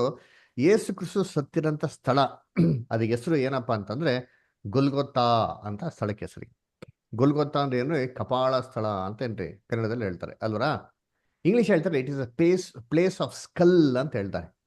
ಮ್ಯಾಥ್ಯೂ 27:33 ಓದ್ರಿ ಯಾರಾದ್ರು. ಮತ್ತೆ 27:33. ಮತ್ತು ಗೋಲ್ಗತ್ತ ಅಂದರೆ ಕಪಲ್ ಸ್ಥಳ ಎಂಬ ಸ್ಥಾನಕ್ಕೆ ಬಂದಾಗ ಆತನಿಗೆ ಕಹಿ ಬೆರೆಸಿದ ದ್ರಾಕ್ಷಾರಸವನ್ನು ಕುಡಿಯುವುದಕ್ಕೆ ಕೊಟ್ಟರು. ಓಕೆ, ನೋಡ್ರ ಇಲ್ಲಂದ್ರೆ ಕಪಾಳ ಸ್ಥಳ ಅಂತ ಬರ್ತಾರೆ. ಕಪಾಳ ಸ್ಥಳ ನೀನು ಇಂಗ್ಲಿಷಲ್ಲಿ ಪ್ಲೇಸ್ ಆಫ್ ಸ್ಕಲ್. ಇಂಗ್ಲಿಷಲ್ಲಿ ಓದ್ರಿ ಬ್ರದರ್, ವಿಕ್ರಮ್ ಬ್ರದರ್ ಓದ್ಬೋದಾ? And when they were come unto a place called Golgotha, that is to say, a place of a skull. Place of A skull. ಯಾಕೆ ಪ್ಲೇಸ್ ಆಫ್ ಎ ಸ್ಕಲ್ ಅಂತ ಹೇಳ್ತಾ ಇದ್ದು ಅಂತಂದ್ರೆ, ನೀವು ಇಲ್ಲಿ ಫೋಟೋಲ್ಲಿ ನೋಡ್ಬೋದು ನೋಡಿ. ಯೇಸು ಕ್ರಿಸ್ತು ಸತ್ತಿರಂತ ಬೆಟ್ಟ ಹೆಸರು ಗೊಲ್ಗೊತ್ತಾ. ಆ ಗೊಲ್ಗೊತ್ತಾ ಬೆಟ್ಟದ ಕೆಳಗಡೆ ಎಷ್ಟೋ ಏನ್ರಿ ಬಂಡೆಗಳಿರೋದ್ರಿ. ಆ ಬಂಡೆ ಒಳಗಡೆ ಎಷ್ಟೋ ಗುಹೆಗಳೇನಾಗ್ತಾ ಇರ್ತಾ ಇತ್ತು. ಅದು ದೂರದಿಂದ ನೋಡಿದ್ರೆ ಹೆಂಗ್ ಕಾಣಿಸ್ತದೆ ಅಂದ್ರೆ ಮನುಷ್ಯನ ಒಂದು ಬುರುಡೆ ತರ ಏನಾಗೋದು ಕಾಣಿಸೋದು. ಈ ಮನುಷ್ಯನ ಬುರುಡೆ ನೋಡಕ್ ಹೆಂಗಿದೆ ಏನ್ರಿ? ಇಲ್ಲೆರಡು ಹೋಲ್ಸು, ಇಲ್ಲೊಂದು ಹೋಲು, ಇಲ್ಲೊಂದು ಹೋಲು, ಅದರ ಹೆಂಗಿದೆ ಅಲ್ಲ? ಕಪಾಳ ಸ್ಥಳ ಅದು ಹೇಳೋದು. ದೂರದಿಂದ ನೋಡ್ರೆ ಮನುಷ್ಯನ ಬುರುಡೆ ತರ ಕಾಣಿಸೋದು ನೋಡಿರ್ತೀನಿ. ಅದರ ಅಲ್ಲಿ ಇಲ್ಲಿ ಅಂತ ಹೋಲ್ಸ್ಗಳಿರೋದು. ಈ ಒಂದು ಬೆಟ್ಟದ ಕಡೆ ಇರೋಂಥ ಒಂದು ಬಂಡೆ ಇತ್ತಲ್ಲ, ಈ ಬಂಡೆ ಕಡೆ ಅನೇಕ ಗುಹೆಗಳೇನಾಗಿದ್ದಾರೆ ಇರೋದ್ರಿ. ಅದಕ್ಕೆ ಕಪಾಳ ಸ್ಥಳ ಅಂತ ಹೆಸರು. ಸರಿ, ಈ ಗುಹೆಗಳಲ್ಲಿ ಯಾರು ಇರ್ತಾ ಇದ್ರು, ಏನಾಗ್ತಿತ್ತು, ಆ ಗುಹೆಗಳ ಬಗ್ಗೆ ಯಾಕೆ ರೆಫರೆನ್ಸ್ ಕೊಟ್ಟರೆ, ಯಾಕೆ ಇದು ಕಪಾಳ ಸ್ಥಳ ಅಂತ ಹೇಳೋರೆ ಅಂತಂದ್ರೆ, ಕರ್ತನಲ್ಲಿ ಪ್ರೀತಿ ಅಂತ ಸ್ವರ್ಗಳೇ, ಈ ಗುಹೆ ಒಳಗಡೆ ಅನೇಕ ಕುಷ್ಠರೋಗಿಗಳು ವಾಸ ಮಾಡ್ತಾ ಇದ್ರು. ಅದರ ನಿಮ್ಗೆ ಆಶ್ಚರ್ಯ ಆಗ್ಬೋದು, ಬದರ್ ಕುಷ್ಠರೋಗಿಗಳು ಯಾಕೆ ಬದಲ್ ವಾಸ ಮಾಡಬೇಕು ಅಂತ. ನಮ್ಗೆ ಚೆನ್ನಾಗಿ ಗೊತ್ತಿರಂಗೆ ನ್ಯಾಯ ಪ್ರಮಾಣದಲ್ಲಿ ಏನಪ್ಪಾ ಇತ್ತು ಅಂದ್ರೆ, ಯಾರಿಗಾರೋ ಕುಷ್ಠ ಬಂತು ಅಂತಂದ್ರೆ, ಕುಷ್ಠರೋಗ ಬಂದ ಅಂದ್ರೆ ಅವ್ರ ಊರೊಳಗೆ ಬರಂಗಿಲ್ಲ. ಊರಿನ ಹೊರಗಡೆ ಏನ್ ಮಾಡ್ಬೇಕು ಇರ್ಬೇಕು. ನಾಮನಿನ ಕತೆ ಕೇಳಿದೀರಾ ಅಲ್ದ್ರ? ನಾಮನಿಗೆ ಕುಷ್ಠರೋಗ ಬರ್ಬೇಕ್ರೆ ಏನಾಯ್ತು? ತುಂಬಾ ದುಃಖ ಆಗೋಯ್ತು. ಅದನ್ನ ವಾಸಿ ಮಾಡ್ಕೊಂಡು ಕೆಲ್ ಬರ್ತಾನೆ, ಇಸ್ರೇಲ್ ಬರ್ತಾನೆ. ಅವಾಗ ಏನ್ ಮಾಡ್ತಾನೆ ಎಲೀಶಾ, ಅದನ್ನ ಗುಣಪಡಿಸ್ತಾನೆ. ಯೋರ್ದನ್ ನದಿಲಿ ಹೋಗ್ಬಿಟ್ಟು 7 ಸರಿ ಮುಳುಗು ಅಂತ ಹೇಳ್ತಾರೆ. ಅವಾಗೇನು ಕುಷ್ಠ ಫುಲ್ ಹೊಟ್ಟೋಯ್ತು ಅಂತ ಹೇಳ್ತಾರೆ. ಅದರ ಸೊ ಕುಷ್ಠ ಅಂತ ಹೇಳ್ಬೇಕಾದ್ರೆ ಒಂದು ಭಯಂಕರ ಡೆಡ್ಲಿ ಡಿಸೀಸ್, ಸ್ಪ್ರೆಡ್ ಆಗ್ಬಿಡೋದು, ಅಂಟ್ರೋಗ ತರ ರೀ. ಅದಕ್ಕೆ ಮನೆಯೊಳಗೆ ವಾಸ ಮಾಡಲಿಕ್ಕೆ ಅವಕಾಶ ಕೊಡ್ತಾ ಇಲ್ಲ. ಅದಕ್ಕೆ ನಮ್ಗೆ ಉಜ್ಜಿಯಾ ಅಂತ ರಾಜ ಇರ್ತಾನೆ. ದೇವ ವಿರುದ್ಧವಾಗಿ ಇವ್ನು ನಡ್ಕೊಂಡಾಗ ನೆತ್ತಿಯಿಂದ ಕಾದವ್ರು ಕುಷ್ಠರೋಗ ಮಾಡ್ಬಿಡ್ತಾರೆ. ರಾಜನಾಗಿರೋದ್ರಿಂದ ಇವನೇನ್ ಮಾಡ್ತಾರೆ ಅಂತಂದ್ರೆ, ಇವ್ರನ್ನ ಏನ್ರಿ ನಗರದಿಂದ ಎಷ್ಟೋ ದೂರದಲ್ಲಿ ಒಂದು ಮನೆ ಕಟ್ಟಿ ಏನ್ ಮಾಡ್ತಾರೆ, ಅವ್ರನ್ನ ವಾಸ ಮಾಡಿಸ್ತಾರೆ. ಅದರ ಇದೇ ರೀತಿ ಯೇಸು ಕ್ರಿಸ್ತನ ಕಾಲದ ಕೂಡ ಎಷ್ಟೋ ಜನ ಕುಷ್ಠರೋಗಿಗಳು ಇದ್ರು ಅಂತ ನಾವು ಬೈಬಲ್ ಸತ್ಯವೇದ ಕ್ಲೀನಾಗಿ ನೋಡ್ತೀರಿ. ಇವೆಲ್ಲಾ ಕುಷ್ಠರೋಗಿಗಳು ಎಲ್ಲಪ್ಪ ಇದ್ದಿದ್ದು ಅಂದ್ರೆ ಊರಿನ ಹೊರಗಡೆ. ಅದಕ್ಕೆ ಏನ್ರಿ ಲೂಕನ ಬರ್ದ ಸುವಾರ್ತೆ ಓದ್ಬೇಕಾರೆ ಯೇಸು ಕ್ರಿಸ್ತು ಊರೊಳಗೆ ನಡ್ಕೊಂಡ್ ಬರ್ತಾ ಇರ್ಬೇಕಾದ್ರೆ ದೂರದಿಂದಾನೇ ಅನೇಕ ಜನ ಕುಷ್ಠರೋಗಿಗಳು ಏನ್ ಮಾಡ್ತಾರೆ, ಯೇಸು ಕ್ರಿಸ್ತು ನೋಡ್ಬಿಟ್ಟು ಕೂತ್ಕೊಂತಾರೆ, ದಾವೀದನ ಕುಮಾರನೇ ನಮ್ಗೆ ಏನ್ ಮಾಡೋ, ನಮ್ಗೆ ನೋಡ್ಬಿಟ್ಟು ನೀವು ಕರುಣೆ ನೋಡ್ಸು, ಕೃಪೆ ನೋಡ್ಸು, ದಯೆ ನೋಡ್ಸು ಅಂತ ಏನ್ ಮಾಡ್ತಾರೆ. ಅನೇಕ ಜನ ಕುಷ್ಠರೋಗಿಗಳು ಏನ್ ಮಾಡ್ತಾರೆ, ಅಲ್ಲಿ ಕೇಳ್ಕೊಂತಾರೆ ಅಲ್ವರಾ? ಲೂಕ್ 17ನೇ ಅಧ್ಯಾಯ 11ರಿಂದ 20ನೇ ವಾಕ್ಯದಲ್ಲಿ ಬರ್ತಾರೆ. ಬರ್ಕೊಳ್ಳಿ, ಓದ್ಬಿಡಿ, ಓಕೆನಾ? ಯೇಸು ಕ್ರಿಸ್ತು ಯೆರೂಸಲೇಮ್ ಕಡೆ ಬರ್ತಾ ಇರ್ಬೇಕಾದ್ರೆ ಏನಂದ್ರೆ ಅಲ್ಲಿ ಊರಿಂದ ಹೊರಗಡೆ ಇರೋಂಥ ಕುಷ್ಠರೋಗಿಗಳು ಕೂಗುತ್ತಾರೆ. ಅದರ ಸರಿ, ಇವಾಗ ಈ ಕುಷ್ಠರೋಗಿಗಳು ಸಿಟಿ ಒಳಗೆ ಬರೋದಕ್ಕೆ ಅನುಮತಿ ಇಲ್ದಿರೋದನ್ನ, ಪಟ್ಟಣದಲ್ಲಿ ಬರೋಕ್ಕೆ ಅನುಮತಿ ಇಲ್ದಿರೋದನ್ನ ಇವರೆಲ್ಲ ಅಲ್ಲಿ ವಾಸ ಮಾಡ್ತಾ ಇರೋದು. ಇವ್ರ ರೆಫರೆನ್ಸೇ ಮತ್ತೆ 27ನೇ ಅಧ್ಯಾಯ 52-53 ಹೇಳ್ತಾರೆ. ಅಲ್ಲಿ ಏನ್ ಕೊಟ್ಬಿಟ್ಟಿದೆ ಅಂದ್ರೆ ಸಮಾಧಿಯಲ್ಲಿ ಬದುಕಿರೋಂಥ ಅನೇಕರ ಭಕ್ತರುಗಳು, ಮಲಗಿರೋಂಥ ಅನೇಕ ಭಕ್ತರುಗಳು ಎದ್ದರು ಅಂತ ಕೊಟ್ಟಿದೆ. ಈ ಭಕ್ತರು ಅಂತ ಒಂದು ಬರೋಂಥ ಪದನೇ ಎಲ್ಲರಿಗೂ ಕನ್ಫ್ಯೂಷನ್ ಮಾಡೋದು. ಇದನ್ನ ಗ್ರೀಕಲ್ಲಿ ಆ ವಾರ್ತೆ ತೆಗೆದು ಹೋದ್ರೆ ಅಲ್ಲಿ ಭಕ್ತರಿಗೆ ಬರೋಂಥ ವಾರ್ತೆ ಹೇಗ್ಯಾಸ್ ಅಂತ ಬರ್ತದೆ. ಅಂದ್ರೆ ಭಕ್ತರಿಗೆ ಯೂಸ್ ಮಾಡೋಂಥ ವಾರ್ತೆ ಹೇಗ್ಯಾಸ್ ಅಂತ ಗ್ರೀಕಲ್ಲಿ. ಆದರೆ ಮತ್ತೆ 27ನೇ ಅಧ್ಯಾಯದಲ್ಲಿ ಯೂಸ್ ಮಾಡೋಂಥ ವಾರ್ತೆ ಹೇಗ್ಯಾಸ್ ಅಲ್ಲ, ಹೇಗಾಸ್ ಅಂತ ವಾರ್ತೆ. ಹೇಗಾಸ್ ಅಂದ್ರೆ ವಿಕಾರವಾಗಿರೋಂಥ ಒಂದು ವಸ್ತು ಅಂತ. ಹಂಗಾರೆ ಈ ಸಮಾಧಿ ಒಳಗಡೆ ಏನ್ರಿ ಒಂದು ವಿಕಾರವಾಗಿರೋಂಥ ವಸ್ತುಗಳ ತರ ಇರೋಂಥ ಜನಗಳು ಯಾರಪ್ಪ ಅಂತ ನೋಡಿದ್ರೆ ಈ ಗೊಲ್ಗೊತ್ತಾ ಬೆಟ್ಟ ಕಡೆ ಅಂತ ಕುಷ್ಠರೋಗಿಗಳು. ಇವ್ರಿಗೆ ಊರೊಳಗೆ ಬರೋದಕ್ಕೆ ಅನುಮತಿ ಇಲ್ದಿರೋದ್ರಿಂದ ಇವರೆಲ್ಲ ವಾಸ ಮಾಡ್ತಾ ಇದ್ರು ಅಂತ ನೋಡ್ತೀರಿ. ಕರ್ತನಲ್ಲಿ ಪ್ರೀತಿ ಅಂತ ಸೋರಸಗಳೇ ಊರಿನ ಹೊರಗಡೆ ಏನ್ ಮಾಡ್ತಾ ಇದ್ರು, ಇವರು ವಾಸ ಮಾಡ್ತಾ ಇದ್ರು ಅಂತ ನೋಡ್ತೀರಿ ಅಲ್ಲರ. ಸರಿ, ಇವಾಗ ಯೇಸು ಕ್ರಿಸ್ತನ ಮರಣಕ್ಕೋ ಆ ಸಮಾಧಿ ಸೀಳೋದಕ್ಕೋ ಯೇಸು ಕ್ರಿಸ್ತು ಪುನರುತ್ಥಾನ ಮೇಲೆ ಊರಿಂದ ಹೊರಗಡೆ ಬಂದು ಸಮಾಧಿನ ಹೊರಗಡೆ ಬಂದು ಊರಲ್ಲಿರೋಂಥ ಜನಗಳಿಗೆಲ್ಲ ಕಾಣಿಸ್ಕೊಳಕ್ಕೆ ಏನ್ ಸಂಬಂಧ, ಏನಾಯ್ತು ಅಂತ ನೋಡ್ಬೇಕಾರೆ ಕರ್ತನಲ್ಲಿ ಪ್ರೀತಿ ಅಂತ ಸೋರಸಗಳೇ ಏನ್ರಿ ಯೇಸು ಕ್ರಿಸ್ತನಲ್ಲಿ ಎಷ್ಟು ಪವರ್ ಇತ್ತು, ಏನು ಅದ್ಭುತ ಮಾಡ್ತಾ ಇದ್ರು ಅಂತ ನಾವೇನ್ ಮಾಡೋಣ ಸ್ವಲ್ಪ ದಿನ ನೋಡೋಣ. ಅದಕ್ಕೆ ನಿಮ್ಗೊಂದು ಕ್ಲೂ ಕೊಡ್ತೀನಿ ಇವಾಗಷ್ಟೇ ಅದರ. ನೋಡಿ, ಇಲ್ಲಿ ಈ ಸಮಾಧಿಲಿರೋಲ್ಲಿ ಎದ್ಬಿಟ್ಟು ಎಲ್ಲಿಗಪ್ಪ ಬಂದ್ರು ಅಂತ ನೋಡ್ತೀರಿ ಅಂದ್ರೆ ಪರಿಶುದ್ಧ ಪಟ್ಟಣಕ್ಕೆ ಬಂದ್ಬಿಟ್ಟು ಅನೇಕ ಜನಗಳಿಗೆ ಏನ್ ಮಾಡೋ ಕಾಣಿಸ್ಕೊಂಡ್ರು ಅಂತ ನೋಡ್ತೀರಿ ಅದರ. ಸರಿ, ಪರಿಶುದ್ಧ ಪಟ್ಟಣ ಏನು? ಪರಿಶುದ್ಧ ಪಟ್ಟಣ ಏನು? ಕೆಲವು ಜನ ಕನ್ಕ್ಲೂಷನ್ ಬಂದ್ಬಿಡ್ತಾರೆ ಪರಿಶುದ್ಧ ಪಟ್ಟಣ ಅಂತಂದ್ರೆ ಪರಲೋಕ ಅಂತ. ಪರಲೋಕ ಅಲ್ಲ ರೀ, ಅದು ಯೆರೂಸಲೇಮ್. ಅಲ್ಲಿ ದೇವಾಲಯ ಇತ್ತು, ಆ ದೇವಾಲಯ ಇರೋ ಸ್ಥಳಕ್ಕೆ ಪರಿಶುದ್ಧ ಪಟ್ಟಣ ಅಂತ ಹೆಸರು. ಬೈಬಲ್ ಓದೋಣ. ಮತ್ತೆ 8ನೇ ಅಧ್ಯಾಯ 3 ಮತ್ತು 4 ಓದಿ ಬಿಂದು ಅಷ್ಟ. ಆತನು ಕೈ ನೀಡಿ ಅವನನ್ನು ಮುಟ್ಟಿ ನನಗೆ ಮನಸ್ಸುಂಟು, ಶುದ್ಧವಾಗು ಅಂದನು. ಕೂಡಲೇ ಅವನ ಕುಷ್ಠವು ವಾಸಿಯಾಯಿತು. ಆಗ ಯೇಸು ಅವನಿಗೆ, ಯಾರಿಗೂ ಹೇಳಬೇಡ, ನೋಡು, ಆದರೆ ಹೋಗಿ ಯಾಜಕನಿಗೆ ನಿನ್ನ ಮೈ ತೋರಿಸಿ ಮೋಶೆ ನೇಮಿಸಿದ ಕಾಣಿಕೆಯನ್ನು ಕೊಡು ಅಂದನು. ನೋಡ್ರ, ಇಲ್ಲಿ ಒಂದು ಕುಷ್ಠರೋಗ ವಾಸಿ ಮಾಡೋದ್ ಬಗ್ಗೆ ಎಕ್ಸಾಂಪಲ್ ರೀ. ಕುಷ್ಠರೋಗನ ವಾಸಿ ಮಾಡ್ಬಿಟ್ಟು ಯೇಸು ಕ್ರಿಸ್ತು ಏನ್ ಹೇಳ್ತಾರೆ, ಯಾರಿಗೂ ಹೇಳಬೇಡ. ಯಾಕೆ ಯಾರಿಗೂ ಹೇಳ್ಬೇಡ? ಯಾಕಪ್ಪ ಅಂತಂದ್ರೆ ನ್ಯಾಯ ಪ್ರಮಾಣದಲ್ಲಿ ರೂಲ್ಸ್ ಇತ್ತು. ನಾನು ಹೇಳಿದ್ನಲ್ಲ, ಯಾಚಕಂಡ 10ನೇ ಅಧ್ಯಾಯದಲ್ಲಿ ಮನೇಲಿ ಓದ್ಕೊಳ್ಳಿ. ಕುಷ್ಠರೋಗ ವಾಸಿ ಆದ್ರೆ ಅದನ್ನ ಪರೀಕ್ಷೆ ಮಾಡಿ ಅದನ್ನ ಸರ್ಟಿಫೈ ಮಾಡಬೇಕು. ಯಾರಪ್ಪ ಮಾಡ್ಬೇಕು ಅಂದ್ರೆ ಯಾಜಕನೇ ಮಾಡ್ಬೇಕ್ರಿ. ಯಾಜಕ ಇದನ್ನ ಸರ್ಟಿಫೈ ಮಾಡಿದ್ಮೇಲೆ ಮನೆಯೊಳಗೆ ಹೋಗಕ್ ಸಾಧ್ಯ. ಇಲ್ಲ ಅಂದ್ರೆ ಹಂಗೆ ಹೋದ್ರೆ ಜನಗಳಿಗೆ ಒಂದು ಪ್ರಮಾಣ ಇತ್ತು, ಅಂತವ್ರನ್ನ ಕಲ್ಲೋಡು ಸಾಯ್ಸಾಕಿ ಅಂತ. ಅದಕ್ಕೆ ಯಾರಿಗೂ ಹೇಳ್ಬೇಡ, ನೀನ್ ಹಂಗೆ ಹೋಗ್ಬಿಟ್ರೆ ನಿನ್ ಕಲ್ಲೋಡು ಸಾಯ್ಸಾಕ್ಬಿಡ್ತಾರೆ. ಫಸ್ಟ್ ಹೋಗ್ಬಿಟ್ಟು ಏನ್ರಿ ಮೋಶೆ ಧರ್ಮಶಾಸ್ತ್ರದ ಪ್ರಕಾರ ನೀನ್ ಏನ್ ಯಜ್ಞಗಳನ್ನ ಸಲ್ಲಿಸ್ಬೇಕು ಅದ್ರ ಪ್ರಕಾರ ಮಾಡು ಅಂತ ಹೇಳ್ತಾರೆ. ಯಾಕೆ ಅಂದ್ರೆ ಇದನ್ನ ಸರ್ಟಿಫೈ ಮಾಡ್ಬೇಕಾದ್ರೆ ಒಬ್ಬ ಯಾಜಕ ಅಲ್ರ. ಯಾಜಕ ಎಲ್ಲಿರ್ತಾನೆ? ಆಲಯದಲ್ಲಿ ಇರ್ತಾನೆ. ಪರಿಶುದ್ಧ ಪಟ್ಟಣವಾಯ್ತು ಯೆರೂಸಲೇಮಲ್ಲಿ ಆಲಯದಲ್ಲಿ ಇರ್ತಾನೆ. ಅಲ್ಲಿ ಹೋಗ್ಬಿಟ್ಟು ನೀನು ಪರೀಕ್ಷೆ ಎಲ್ಲ ಮಾಡಿಸು, ನ್ಯಾಯ ಪ್ರಮಾಣ ಮುಖಾಂತರ ನೀ ಏನು ಯಜ್ಞಗಳನ್ನ ಕೊಡ್ಬೇಕು ದೇವ್ರಿಗೆ ಅದನ್ನೆಲ್ಲ ಯಜ್ಞಗಳು ಸಲ್ಲಿಸು. ಆಮೇಲೆ ಏನು ಸರ್ಟಿಫಿಕೇಟ್ ತಗೊಂಡಿದ್ಮೇಲೆ ಅವ್ನು ನಿಮ್ಗೆ ಓಕೆ ಅಂತ ಹೇಳಿದ್ಮೇಲೆ ನೀನು ನಗರಕ್ಕೆ ಮಾಡಿ ಹೋಗು ಅಂತ ಹೇಳ್ತಾರೆ. ಇದೇ ತರ ಇನ್ಸಿಡೆಂಟ್ನ ಮತ್ತೆ 27ನೇ ಅಧ್ಯಾಯದಲ್ಲಿ ಹೇಳ್ತಾರದು. ಅಲ್ಲಿ ಸಮಾಧಿ ಕೆಡಂತ ಅನೇಕ ಕುಷ್ಠರೋಗಿಗಳು ಏನಾದ್ರು ಅಂತಂದ್ರೆ ಏನ್ರಿ ಅವರು ಎದ್ದು ಹೊರಗಡೆ ಬಂದು ಜನಗಳಿಗೆ ಕಾಣಿಸ್ಕೊಂಡಿರೋಂಥ ವಿಚಾರ ಏನಾಯ್ತು ಅಂತ ನೋಡ್ರೆ ನಮ್ಗೆಲ್ಲ ಚೆನ್ನಾಗಿ ಗೊತ್ತು. ಯೇಸು ಕ್ರಿಸ್ತನ್ಗೆ ಸಿಕ್ಕಾಪಟ್ಟೆ ಪವರ್ ರೀ. ಯೇಸು ಕ್ರಿಸ್ತನ್ ಬಟ್ಟೆಯಲ್ಲಿ ಎಷ್ಟು ಪವರ್ ಅಂತಂದ್ರೆ ರಕ್ತ ಕುಸುಮ ರೋಗ ಇರೋಂಥ ಸ್ತ್ರೀ ಮುಟ್ಟಿದ ತಕ್ಷಣ ಅವ್ರಿಗೇನಂತ ಆ ರಕ್ತ ಕುಸುಮ ರೋಗ ವಾಸಿ ಆಗ್ಬಿಡ್ತಾ ಹೇಳ್ತಾರೆ. ಅಷ್ಟೊಂದು ಪವರ್ ಯೇಸು ಕ್ರಿಸ್ತನ್ ಬಟ್ಟೆಯಲ್ಲಿ ಇತ್ರಿ ಅದರ. ಅವರು ಅಷ್ಟು ಪವರ್ಫುಲ್ ರೀ ಅದರ. ಕರ್ತನಲ್ಲಿ ಪ್ರೀತಿ ಅಂತ ಸೋರಸಗಳೇ, ಯೇಸು ಕ್ರಿಸ್ತು ಶಿಲ್ಬೆ ಮೇಲೆ ಸಾಯ್ಬೇಕಾರೆ ನಮ್ಗೆಲ್ಲ ಚೆನ್ನಾಗಿ ಗೊತ್ತರಿ ಏನ್ರಿ. ಯೇಸು ಕ್ರಿಸ್ತು ಸಾಯ್ಬೇಕಾರೆ ದಟ್ಟವಾಗಿರೋಂಥ ಒಂದು ಮೋಡ ಮುಚ್ಕೊಂತು ಅಂತ ನೋಡ್ತೀರಿ ಅದರ. ಯಾವ ಸಮಯದಲ್ಲಿ ಅಂತಂದ್ರೆ ಯೇಸು ಕ್ರಿಸ್ತು ಸುತ್ತಿರೋಂಥ ಸಮಯ ನಮ್ಗೆ ಚೆನ್ನಾಗಿ ಗೊತ್ತು. ಮಧ್ಯಾಹ್ನ 3 ಗಂಟೆಗೆ ಮಾಡಿದ ಪ್ರಾಣ ಬಿಟ್ಟಿದ್ದು ಅದರ. ನೋಡಿ ಓದೋಣ. ಎಲ್ಲಿ? ಮ್ಯಾಥ್ಯೂ 27 ಚಾಪ್ಟರ್ ಬನ್ನಿ. Matthew 27 chapter. ಅವ್ರು ಶಿಲ್ಬೆ ಮೇಲೆ 6 ಗಂಟೆ ಕಾಲ ಇದ್ರು. ಅದೇ 3 ಗಂಟೆಯಿಂದ ನೀವು ಇನ್ನೂ ರಿವರ್ಸ್ಗೆ ಹೋದ್ರೆ ಬೆಳಿಗ್ಗೆ 9 ಗಂಟೆಯಿಂದ ಹಿಡ್ದು ಏನ್ರಿ ಅಲ್ಲಿ ಮಧ್ಯಾಹ್ನ 3 ಗಂಟೆವರೆಗೂ ಶಿಲ್ಬೆ ಮೇಲೆ ಏನ್ ಮಾಡ್ತಾರೆ, ಅವರು ಸಮಯನ ಕಳೀತಾರೆ ಅಲ್ಲ. ನೋಡಿ ಮಟ್ಟ ಮಧ್ಯಾಹ್ನ ಏನಾಯ್ತಂತೆ. ಮ್ಯಾಥ್ಯೂ 27:45 ಯಾರಾದ್ರೂ ಓದ್ರಿ. ಎಲ್ಲಿ ನಮ್ಮ ರೂತ್ ಸಿಸ್ಟರ್ ಓದ್ತೀರಾ? Ruth sister. ಮಧ್ಯಾಹ್ನ 12 ಗಂಟೆಯಿಂದ 3 ಗಂಟೆಯವರೆಗೆ ಆ ದೇಶದ ಮೇಲೆಲ್ಲ ಕತ್ತಲೆ ಕವಿಯಿತು. ಸುಮಾರು 3 ಗಂಟೆಗೆ ಸಾಕ್ಬಿಡಿ. ಯೇಸು ನೋಡ್ರಿ ಹ, ಅಲ್ಲಿ ಏನ್ರಿ ಮಧ್ಯಾಹ್ನ ಏನ್ರಿ ಭಯಂಕರವಂತ ದಟ್ಟವಾದಂತ ಕತ್ಲು ಆವರ್ಸ್ಕೊಂಡಿದ್ರಿ. ಇವಾಗ ನೀವೇನ್ರಿ ಮಧ್ಯಾಹ್ನ ಭಯಂಕರವಾಗಿರೋ ದಟ್ಟವಾದಂತ ಕತ್ಲು ಬರ್ತಾರೆ ಅಂದ್ರೆ ನೆಕ್ಸ್ಟ್ ಏನ್ ಬರ್ತದೆ ಅಂತ ಅರ್ಥ. ಏನ್ ಬರ್ಬೋದು? ಮಳೆ ಬರ್ಬೋದು. ಮಳೆ ಬರ್ಬೋದು ಅಲ್ವರ? ಡೆಫಿನೆಟ್ ಆಗಿ ಬರ್ತಾ ನೋಡಿದ್ದೀರಿ ಅದರ 15 ದಿವಸದ ಮುಂಚೆ ಬೆಂಗಳೂರಲ್ಲಿ ಈ ತರ ಆಯ್ತು. ಅಬ್ಸರ್ವ್ ಮಾಡಿದ್ರಾ? ಮಧ್ಯಾಹ್ನ ಏನ್ರಿ ಮಟ್ಟ ಮಧ್ಯಾಹ್ನ ಫುಲ್ಲು ಕತ್ಲಾಗೋಯ್ತ್ರಿ. ಸಂಜೆ 6 ಗಂಟೆ 7 ಗಂಟೆ ಇದ್ದಂತರ ಆಗೋಯ್ತು. ಭಯಂಕರವಾದಂತ ಮಳೆ ಬಂತು ನೋಡಿದ್ರಿ.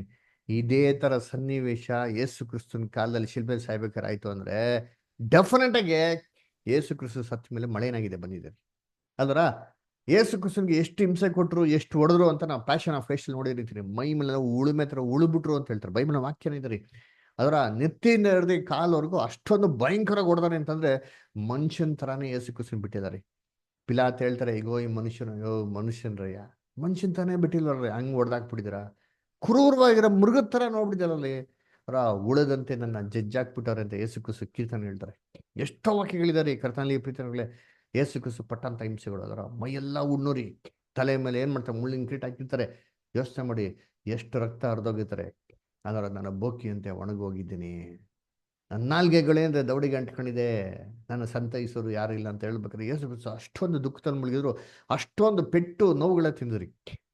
ಶಿಲ್ಬೆ ಮೇಲೆ ಇರಬೇಕಾದ್ರೆ ಏನ್ರಿ ಯೇಸು ಕ್ರಿಸ್ತ ಎಲಿ ಎಲಿ ಲಮ ಸಬಕ್ತಾನಿ ಅಂತ ಪ್ರಾಣ ಬಿಟ್ಟಿದ ತಕ್ಷಣ ಏನಾಯ್ತು ಅಂತ ನೋಡ್ತೀವಿ ಅಂದ್ರೆ ಗುಡುಗು ಮಿಂಚೆಲ್ಲ ಬಂತು ಅಂತ ನೋಡ್ತೀವಿ. ಇಮಿಡಿಯೇಟ್ ಏನಾಯ್ತು ಅಂದ್ರೆ ಭಯಂಕರ ಭೂಕಂಪ ಆಯ್ತು ಅಂತ ಕೂಡ ನೋಡ್ತೀರಿ. ಎಲ್ಲಿ ಓದ್ರಿ 51ನೇ ವಾಕ್ಯ, ಮತ್ತೆ 27:51 ಓದಿ. ಮತ್ತೆ 27:51.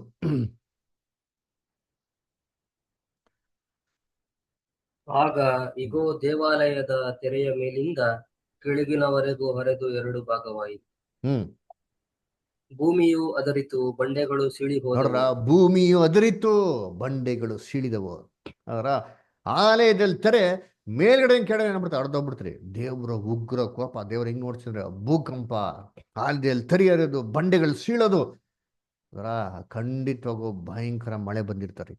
ಆ ಭಯಂಕರವಂತ ಮಳೆ ಬಿದ್ದಾವಾಗ ಯೇಸು ಕ್ರಿಸ್ತನ ದೇಹದ ಮೇಲೆ ಎಲ್ಲ ಹರಿದೋಗಿ ಆತನ ರಕ್ತದ ಜೊತೆ ಮಿಕ್ಸ್ ಆಗಿ ಏನಾಗಿರುತ್ತೆ ಗೊತ್ತಾ, ಈ ಬಂಡೆ ಕೆಳಗಡೆ ಗೊಲ್ಗೊತ್ತಾ ಅಲ್ಲಿ ಇದ್ರಂತ ಗುಹೆಯಲ್ಲಿರಂತ ಅನೇಕ ಜನ ಕುಷ್ಠರೋಗಿಗಳ ಮೇಲೆ ಆ ನೀರು ಏನಾಗಿರ್ತಾರೆ ಬಿದ್ದಿರ್ತಾರೆ. ಅದರ ಕುಷ್ಠರೋಗಿಗಳು ಸಾಮಾನ್ಯವಾಗಿ ಆ ಗುಹೆನ ಹೊರಗಡೆ ಬರ್ತಾ ಇರಲ್ಲ ರೀ. ಯಾಕೆ ಬಂದ ಅಂದ್ರೆ ಪೆಟ್ಟು ತಿನ್ಬೇಕು, ಜನಗಳ ಮುಂದೆ ಕಾಣಿಸ್ಕೊಂಡ್ಬಿಟ್ರೆ ಹೊಡಿತಾರೆ ಅಂತ ಅಂದ್ಬಿಟ್ಟು ಬರ್ತಾನೆ ಇರಲ್ಲ. ಅವಳ ಅವಶ್ಯಕತೆ ಇದ್ದಾಗ ಮಾತ್ರ ಬರ್ತಾ ಇದ್ರು, ಆಹಾರಕ್ಕಾಗಿ ಬರ್ತಾರೆ, ಬೇರೆ ಇನ್ನೇನು ಕಾರಣಕ್ಕೂ ಬರ್ತಿಲ್ಲ. ಅವಳು ಸತ್ಯ ಹೆಣ ತರ ಇರ್ತದ್ರಿ. ಅದರ ಮೋಸವಾಗಿರೋಂಥ ವಿಚಿತ್ರವಾಗಿರೋ ವಸ್ತುಗಳ ತರ ಇರ್ತದ್ರಿ. ಇವರು ಯಾವಾಗ ಇವ್ರಿಗೆ ಬಿದ್ದಿದ್ಯೋ ಆ ಕತ್ಲಲ್ಲಿ ಆ ಗುಹೆ ಒಳಗಡೆ ಬೆಳಕಿಲ್ದಿರೋದ್ರಿಂದ ಇವ್ರಿಗೆ ವಾಸಿಯಾಗಿರೋದು ಇವ್ರಿಗೆ ಗೊತ್ತಾಗಿಲ್ಲ ರೀ. ಸತ್ತು ಪುನರ್ತನ ಆಗಿದ್ಮೇಲೆ, ಯಾರೋ ಯೇಸು ಕ್ರಿಸ್ತ ಸತ್ತು ಪುನರ್ತನ ಆಗಿದ್ಮೇಲೆ 3ನೇ ದಿವಸದ ಮೇಲೆ ಯಾವಾಗ ಅಟ್ಲೀಸ್ಟ್ ಬರ್ಬೇಕಲ್ಲ, 3 ದಿವಸ ಆದ್ಮೇಲೆ ಅಟ್ಲೀಸ್ಟ್ ಹೊರಗಡೆ ಬಂದಾಗ ನೋಡ್ತಾರೆ ಕುಷ್ಠರೋಗಗಳು ಏನಾಗಿದೆ, ವಾಸಿಯಾಗಿದೆ. ಬಂಡೆಗಳು ಸೀಳಿದವು, ಸಮಾಧಿಗಳು ತೆರೆದವು, ಅದ್ರಲ್ಲಿ ನಿದ್ರೆ ಹೋಗಿರೋಂಥ ಅನೇಕ ಜನಗಳು ಹೊರಗಡೆ ಬಂದು ಏನ್ ಮಾಡಂತಲ್ಲಿ ಗುಣ ಆಗಿರೋದನ್ನ ನೋಡಿ ಅನೇಕ ಜನಗಳಿಗೆ ನೋಡ್ಸಿದ್ರು. ಅಂದ್ರೆ ಯಾರಿಗೆ ನೋಡ್ಸಿದ್ರು? ಪರಿಶುದ್ಧ ಪಟ್ಟಣದಲ್ಲೂ ನೋಡ್ಸಿದ್ರು ಅಂತ ಹೇಳ್ತಾರೆ. ಪರಿಶುದ್ಧ ಪಟ್ಟಣದಲ್ಲಿ ಇದ್ದಿದ್ದು ಯಾರೋ ಯಾಜಕ. ಕುಷ್ಠರೋಗ ವಾಸಿ ಆದ್ರೆ ಯಾರು ಸರ್ಟಿಫಿಕೇಟ್ ಕೊಡ್ಬೇಕು? ಇಸ್ರೇಲ್ ಅಲ್ಲಿ ಯಾಜಕ ಕೊಡ್ಬೇಕು. ಆದ್ರಿಂದ ಸೀದಾ ಎಲ್ಗೆ ಹೋದ್ರು ಅಂದ್ರೆ ಪರಿಶುದ್ಧ ಪಟ್ಟಣಕ್ಕೆ ಹೋಗಿ ಅನೇಕ ಜನಗಳಿಗೆ ಕಾಣಿಸ್ಕೊಂಡ್ರೆ ಯಾಜಕನ್ ಕಾಣಿಸ್ಕೊಂಡು ಯಾಜಕ ಸರ್ಟಿಫಿಕೇಟ್ ಏನ್ ಮಾಡೋದು ಮನೆಗೆ ಹೋದ್ರು ಅಲ್ರ. ಇದಕ್ಕೆ ಪ್ರೂಫ್ ಇದೆಯಾ ಅಂತಂದ್ರೆ ಎಸ್, ಬೆನ್ನರ್ ಅಂತ ಪಿಕ್ಚರ್ ನೋಡಿದ್ದೀನಿ, ಸೀನ್ ನೋಡಿದ್ದೀನಿ ಅದರ.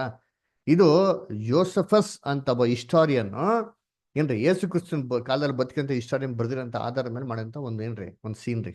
ಅದರ ನೋಡಿ, ಯೇಸು ಕ್ರಿಸ್ತ ಸಾಯ್ಬೇಕಾರೆ ಏನ್ರಿ ಅವ್ರ ಮೈ ಮೇಲೆ ಅಂತ ಒಂದು ರಕ್ತ ನೀರು ಎಲ್ಲ ಏನ್ರಿ ಮಿಶ್ರಣ ಆಗಿ ಈ ಕುಷ್ಠರೋಗಿ ಮೇಲೆ ಬೀಳ್ತಾ ಅಂತೀನಿ. ಕುಷ್ಠರೋಗ ಮೇಲೆ ಬಿದ್ದ ತಕ್ಷಣ ಕುಷ್ಠರೋಗ ಏನಾಗಿದೆ ಹಂಗೆ ವಾಸಿ ಆಗಿದ್ದಾರೆ. ಅದರ ಯೇಸು ಕ್ರಿಸ್ತನ ರಕ್ತಕ್ಕೆ ಅಷ್ಟು ಪವರ್ ರೀ. ಅದರ ಕರ್ತನಲ್ಲಿ ಪ್ರೀತಿ ಅಂತ ಸೋದರಗಳೇ, ನಾವು ಯಾವತ್ತೂ ಯೇಸು ಕ್ರಿಸ್ತನ ರಕ್ತ ಟಚ್ ಮಾಡಿಲ್ಲ ರೀ. ಅದರ ನಂಬಿಕೆಯಿಂದ ವಿಶ್ವಾಸ ಪಟ್ಟಿದ್ದಕ್ಕೆ ನಮ್ಮ ಪಾಪನೆಲ್ಲ ದೇವರು ಪರಿಹಾರ ಮಾಡೋರೆ ನಂಬಿಕೆಯಿಂದ. ಅಂದರೆ ಆ ಕಾಲದಲ್ಲಿ ಕುಷ್ಠರೋಗಿಗಳ ಮೇಲೆ ಯೇಸು ಕ್ರಿಸ್ತನ ಒಂದೇ ಒಂದು ತೊಟ್ಟು ರಕ್ತ ಬಿದ್ದಿರ್ಬೇಕಾರೆ ವಾಸಿ ಆಗಿರ್ತಾರೆ ಇಲ್ವರಿ? ಖಂಡಿತವಾಗಿ ಆಗಿರ್ತಾರೆ. ಅದರಿಂದ ಕರ್ತನಲ್ಲಿ ಪ್ರೀತಿ ಅಂತ ಸೋದರಗಳೇ, ಮತ್ತೆ 27ನೇ ಅಧ್ಯಾಯಲ್ಲಿ ಬರೋಂಥದ್ದು ಯಾರೋ ಸಮಾಧಿಯಲ್ಲಿ ಮಲಗಿರೋಂಥ ಮನುಷ್ಯರುಗಳು ಅದರ ಅವರು ಎದ್ದು ಬಂದ್ಬಿಟ್ರು ಅಂತಲ್ಲ ರೀ, ಕರ್ತನಲ್ಲಿ ಪ್ರೀತಿ ಅಂತ ದಯವಿಟ್ಟು ಅರ್ಥ ಮಾಡ್ಕೊಳ್ಳಿ. ಬೈಬಲ್ನಲ್ಲಿ ಒಂದ್ ಕಡೆ ಹಿಂಗೆ ಹೇಳ್ದಿ, ಇನ್ನೊಂದ್ ಕಡೆ ಈ ತರ ಹೇಳೋದಕ್ಕೆ ಖಂಡಿತವಾಗೂ ಸಾಧ್ಯ ಇಲ್ಲ. ಬೈಬಲ್ನಲ್ಲಿ ಎಲ್ಲಾ ಕಡೆಗೂ ಎಲ್ಲಾ ರೀತಿಲೂ ಒಂದೇ ಅರ್ಥ ಕೊಡೋ ತರ ಬರ್ದಿದೆ. ಅದನ್ನ ನಾವೇನ್ ಮಾಡ್ಬೇಕು, ಸರಿಯಾದ ರೀತಿಲಿ ಅರ್ಥ ಮಾಡ್ಕೊಬೇಕ್ರಿ. ಅದಕ್ಕೆ ಬೈಬಲ್ ಬಹು ಸ್ಪಷ್ಟವಾಗಿ ಹೇಳೋದು, ಆತ್ಮ ಸಾಯ್ತದೆ. ಅದರ ಯೇಸು ಕ್ರಿಸ್ತನ 2ನೇ ಬರುವಿಕೆಯಲ್ಲಿ ಬಂದಿದ್ಮೇಲೆ ಸಮಾಧಿಯಲ್ಲಿ ಮಲಗಿರೋ ಎಲ್ಲರೂ ಆತನ ಧ್ವನಿ ಕೇಳಿ ಎದ್ದು ಬರೋಂಥ ಕಾಲ ಬರ್ತದೆ. ಅದಕ್ಕಿಂತ ಮುಂಚೆ ಯಾರು ಸಮಾಧಿಯಿಂದ ಎದ್ದು ಬರೋಕ್ಕೆ ಸಾಧ್ಯನೇ ಇಲ್ಲ.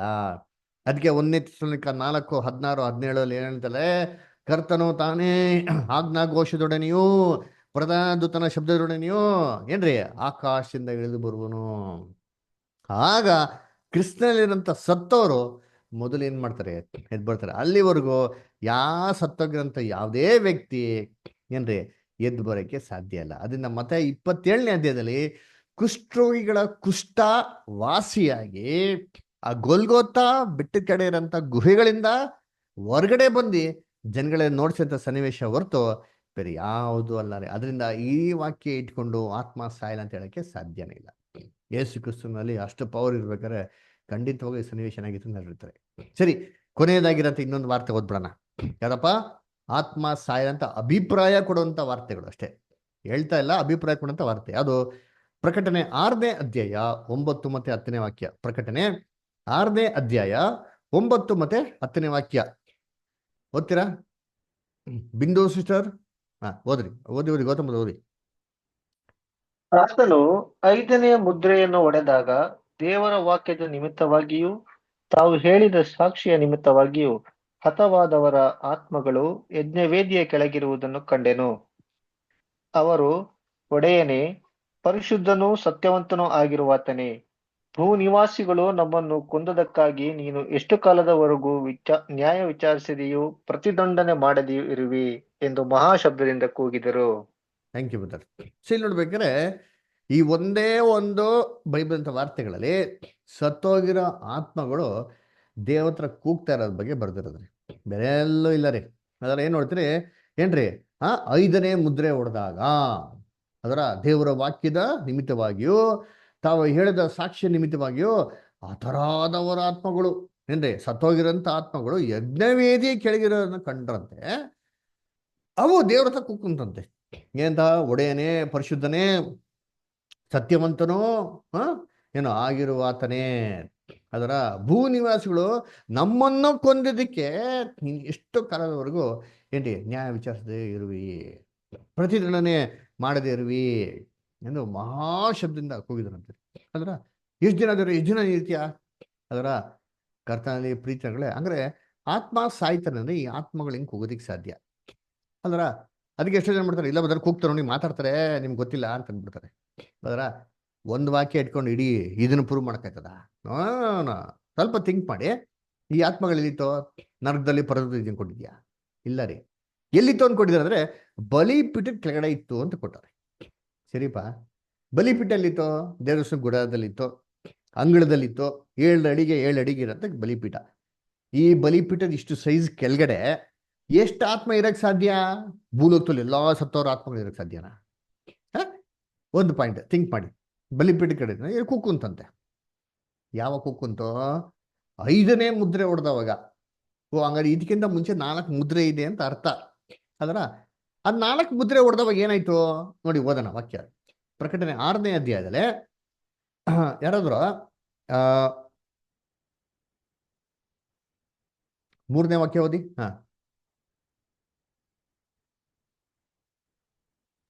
ಪ್ರಕಟಣೆ 6ನೇ ಅಧ್ಯಾಯ 3ನೇ ವಾಕ್ಯ ಓದಿಂತೀನಿ. ಆತನು ಮುದ್ರೆಯನ್ನು ಒಡೆದಾಗ 2ನೆಯ ಜೀವಿಯು ಬಾ ಅನ್ನುವುದನ್ನು ಕೇಳಿದೆನು. ಆಗ ಮತ್ತೊಂದು ಕುದುರೆಯು ಹೊರಟು ಬಂತು. ಅದು ಕೆಂಪು ಕುದುರೆ. ಅದರ ಮೇಲೆ ಕೂತಿದ್ದವನಿಗೆ ಭೂಮಿಯಿಂದ ಸಮಾಧಾನವನ್ನು ತೆಗೆದು ಬಿಡುವುದಕ್ಕೂ ಮನುಷ್ಯರು ಒಬ್ಬರನ್ನೊಬ್ಬರು ಕೊಲ್ಲುವವರಾಗುವಂತೆ ಮಾಡುವುದಕ್ಕೂ ಅಧಿಕಾರವು ಕೊಡಲ್ಪಟ್ಟಿತು. ನೋಡ್ರ ನೋಡಿ, ಇಲ್ಲಿ 2ನೇ ಕುದುರೆ ಕೆಂಪಗಿತ್ತು, 1ನೇ ಕುದುರೆ ಹೋದ್ರೆ ಬೆಳ್ಳಕ್ಕಿತ್ತು ಅಂತ ಹೇಳ್ತಾರೆ. ಅವ್ನಿಗೆ ಬಿಲ್ಲು ಬಣ್ಣ ಕೊಡಲ್ಪಟ್ಟು ಜಗತ್ತನ್ನ ಕಾನ್ಕರ್ ಮಾಡ್ಕೊಂಡ ಅಂತ. 2ನೇ ಕುದುರೆ ಹೆಂಗಿತ್ತು ಅಂದ್ರೆ ಭೂಲೋಕದ ಸಮಾಧಾನ ಎತ್ಕೊಂಡಕ್ಕೆ ಒಂದು ಅಧಿಕಾರ ಕೊಡ್ತದೆ. 3ನೇ ಕುದುರೆ ಹೆಂಗಪ್ಪ ಇತ್ತು? 3ನೇ ಮುದ್ರೆ ಹೊಡೆದಾಗ ಹೆಂಗಿತ್ತು? 5ನೇ ವಾಕ್ಯ ಹೋದ್ರಿ.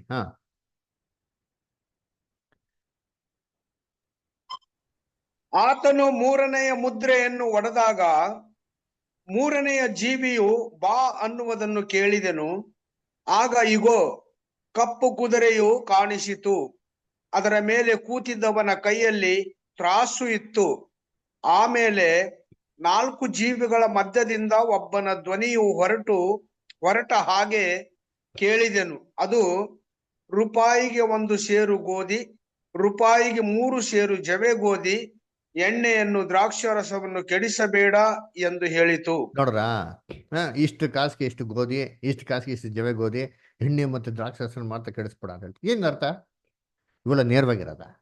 ಒಂದು ಕುದುರೆ ಬಂತು, ಮುದ್ರೆ ಹೊಡೆದವಾಗ ಈ ಕುದುರೆ ಲಿಟ್ರಲ್ ನಿಜವಾಗಿ ಹಿಂಗೆ ಕುದುರೆ ಬರ್ತದ? ಈ ಕುದುರೆ ಬಣ್ಣ ಹೆಂಗಿತ್ತಂತೇಳಿ ಏನ್ ಹೇಳ್ತಾರೆ? ಹೆಂಗಿತ್ತಂತೆ ಕುದುರೆ ಬಣ್ಣ? ಕಪ್ಪು ಇದಾಗಿತ್ತು ಅಲ್ವರ.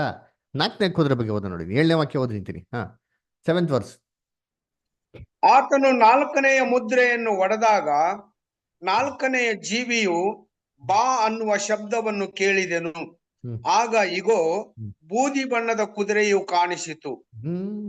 ಬೂದಿ ಬಣ್ಣದ ಕುದುರೆ ಕಾಣಿಸ್ಕೊಂಡಂತೆ. ಅವ್ರ ಹಿಂದೆ ಯಾರು ಬಂದಂತೆ ನೋಡಿ, 8ನೇ ವಾಕ್ಯ. ಬೂದಿ ಬಣ್ಣದ ಕುದುರೆ ಕಾಣಿಸಿತು.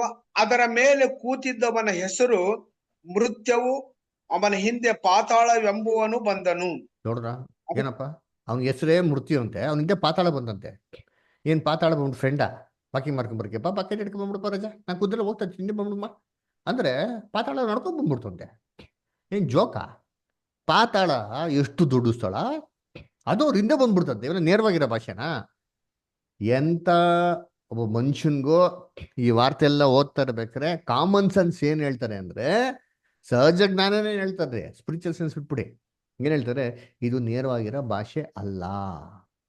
ಏನ್ರಿ, ಇದೆಲ್ಲ ನೇರವಾಗಿರೋ ಭಾಷೆ ಅಲ್ವೇ ಅಲ್ಲ ಅಂತ ಬಹು ಸ್ಪಷ್ಟವಾಗಿ ಹೇಳ್ತಾರೆ. ಹಾಗಾದ್ರೆ ಏನ್ ಭಾಷೆ ಇದು? ಇದು ಸಿಂಬಾಲಿಕ್ ಲ್ಯಾಂಗ್ವೇಜ್. ಸಿಂಬಾಲಿಕ್ ಲ್ಯಾಂಗ್ವೇಜ್ ಅಂದ್ರೆ, ನಾವು ಔಟ್ ಟು ಸ್ಟಡಿ ಬೈಬಲ್ ಏನಂದ್ರೆ ಬೈಬಲ್ನ 10 ಲ್ಯಾಂಗ್ವೇಜ್, ಅದು ಮೊದಲೇ ಇಂಪಾರ್ಟೆಂಟ್ ಲ್ಯಾಂಗ್ವೇಜ್ ಅಂದ್ರೆ ಸಿಂಬಾಲಿಕ್. ಎಲ್ಲ ಆತ್ಮಿಕವಾಗಿ ಬರ್ತಿರೋ, ನೇರವಾಗಿರೋ ಭಾಷೆಯಲ್ಲೇ ಬರ್ದಿಲ್ಲ. ಇದನ್ನ ಪ್ರಕಟಣೆ 1ನೇ ಅಧ್ಯಾಯ 1ನೇ ವಾಕ್ಯದಲ್ಲೇ ಕೊಟ್ಟಿದ್ದಾರೆ. ಓದಿ, ಪ್ರಕಟಣೆ 1:1 ಓದ್ರಿ ಜಲ್ದಿ ಯಾರಾದ್ರು.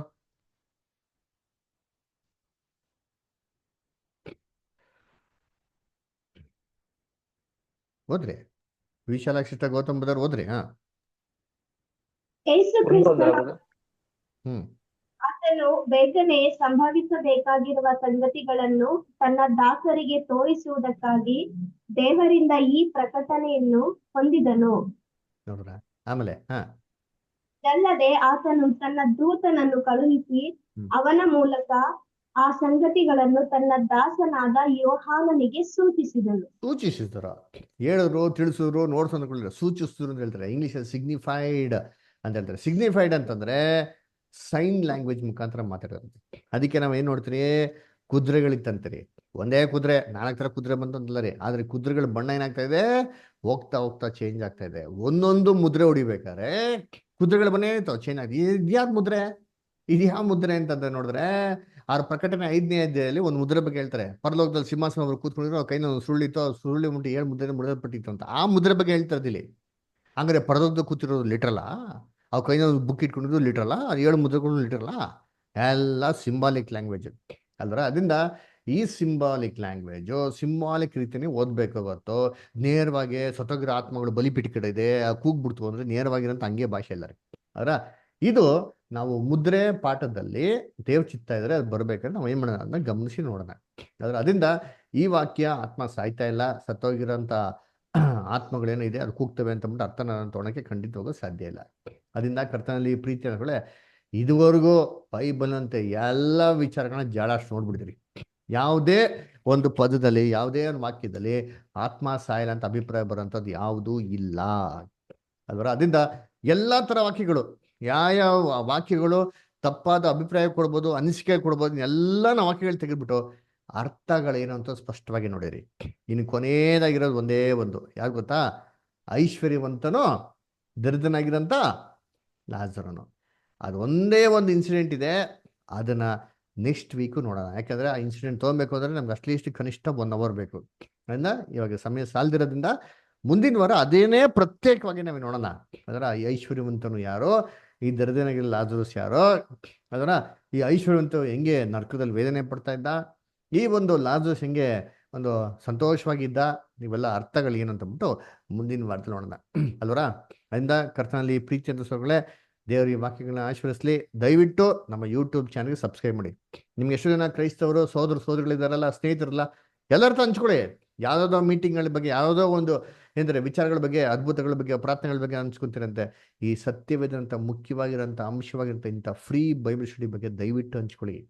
ಅದರ ದೇವ್ರು ನಿಮ್ಮೆಲ್ಲರನ್ನೂ ಆಶೀರ್ವದಿಸಲಿ. ಇನ್ನೂ ಆಶೀರ್ವಾದ ಬರ್ತದೆ, ಹಂಚ್ಕೊಳ್ಳಿ. ಎಷ್ಟೋ ಜನಕ್ಕೆ ಈ ಸತ್ಯಾರ್ಥಗಳೇನಾಗಿಲ್ಲ ಗೊತ್ತಿಲ್ಲ. ಲೋಕದಲ್ಲಿ ಜನ ಕ್ರೈಸ್ತವರಿದ್ದಾರೆ, ಅದರ ಎಷ್ಟು ಜನಕ್ಕೆ ಸತ್ಯಾರ್ಥ ಗೊತ್ತಿಲ್ಲ. ಬೆಂಗಳೂರಲ್ಲಿ ಎಷ್ಟು ಲಕ್ಷಾಂತರ ಜನ ಇದ್ದಾರಲ್ವಾ, ಇವ್ರಿಗೆಲ್ಲ ಸತ್ಯ ಹೋಗ್ಬೇಕಾ ಬೇಡವ? ಅದರ ದೇವ್ರ ಕೆಲಸನ ಮಾಡೋಣ. ಇದನ್ನ ಫ್ರೀಯಾಗಿ ಏನು ಮಾಡಿ ಹಂಚ್ಕೊಳ್ಳಿ. ಎಲ್ಲ ಕ್ರಿಶ್ಚಿಯನ್ಸ್ಗೆ ಹಂಚ್ಕೊಳ್ಳಿ. ಯಾರ ಇಂಟ್ರೆಸ್ಟೆಡ್ ಕ್ರಿಶ್ಚಿಯನ್ಸ್ಗಳೆಲ್ಲ ನಂಬರ್ ಕೊಡಿ, ಅದನ್ನು ಕಾಂಟ್ಯಾಕ್ಟ್ ಮಾಡೋಣ. ಫ್ರೀಯಾಗಿ ಬೈಬಲ್ ಕ್ಲಾಸ್ಗೆ ಮಾಡೋಣ, ಹೇಳ್ಕೊಡೋಣ. ಓಕೆನಾ? ಅದರಿಂದ ದೇವ್ರ ಆಶೀರ್ವದಿಸಲಿ.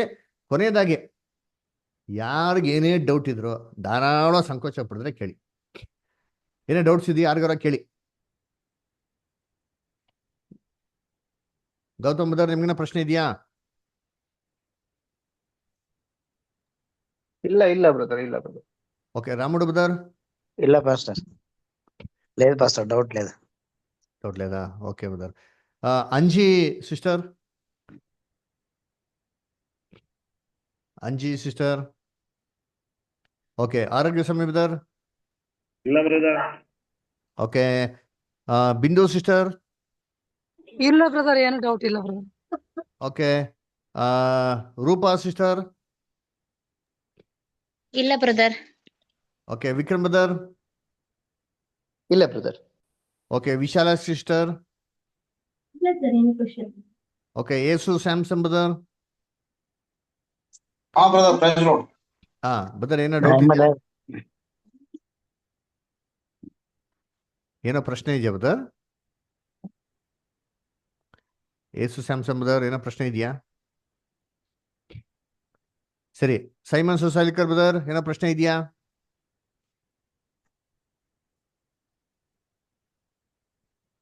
Simon Sosalikar brother. ಓಕೆ.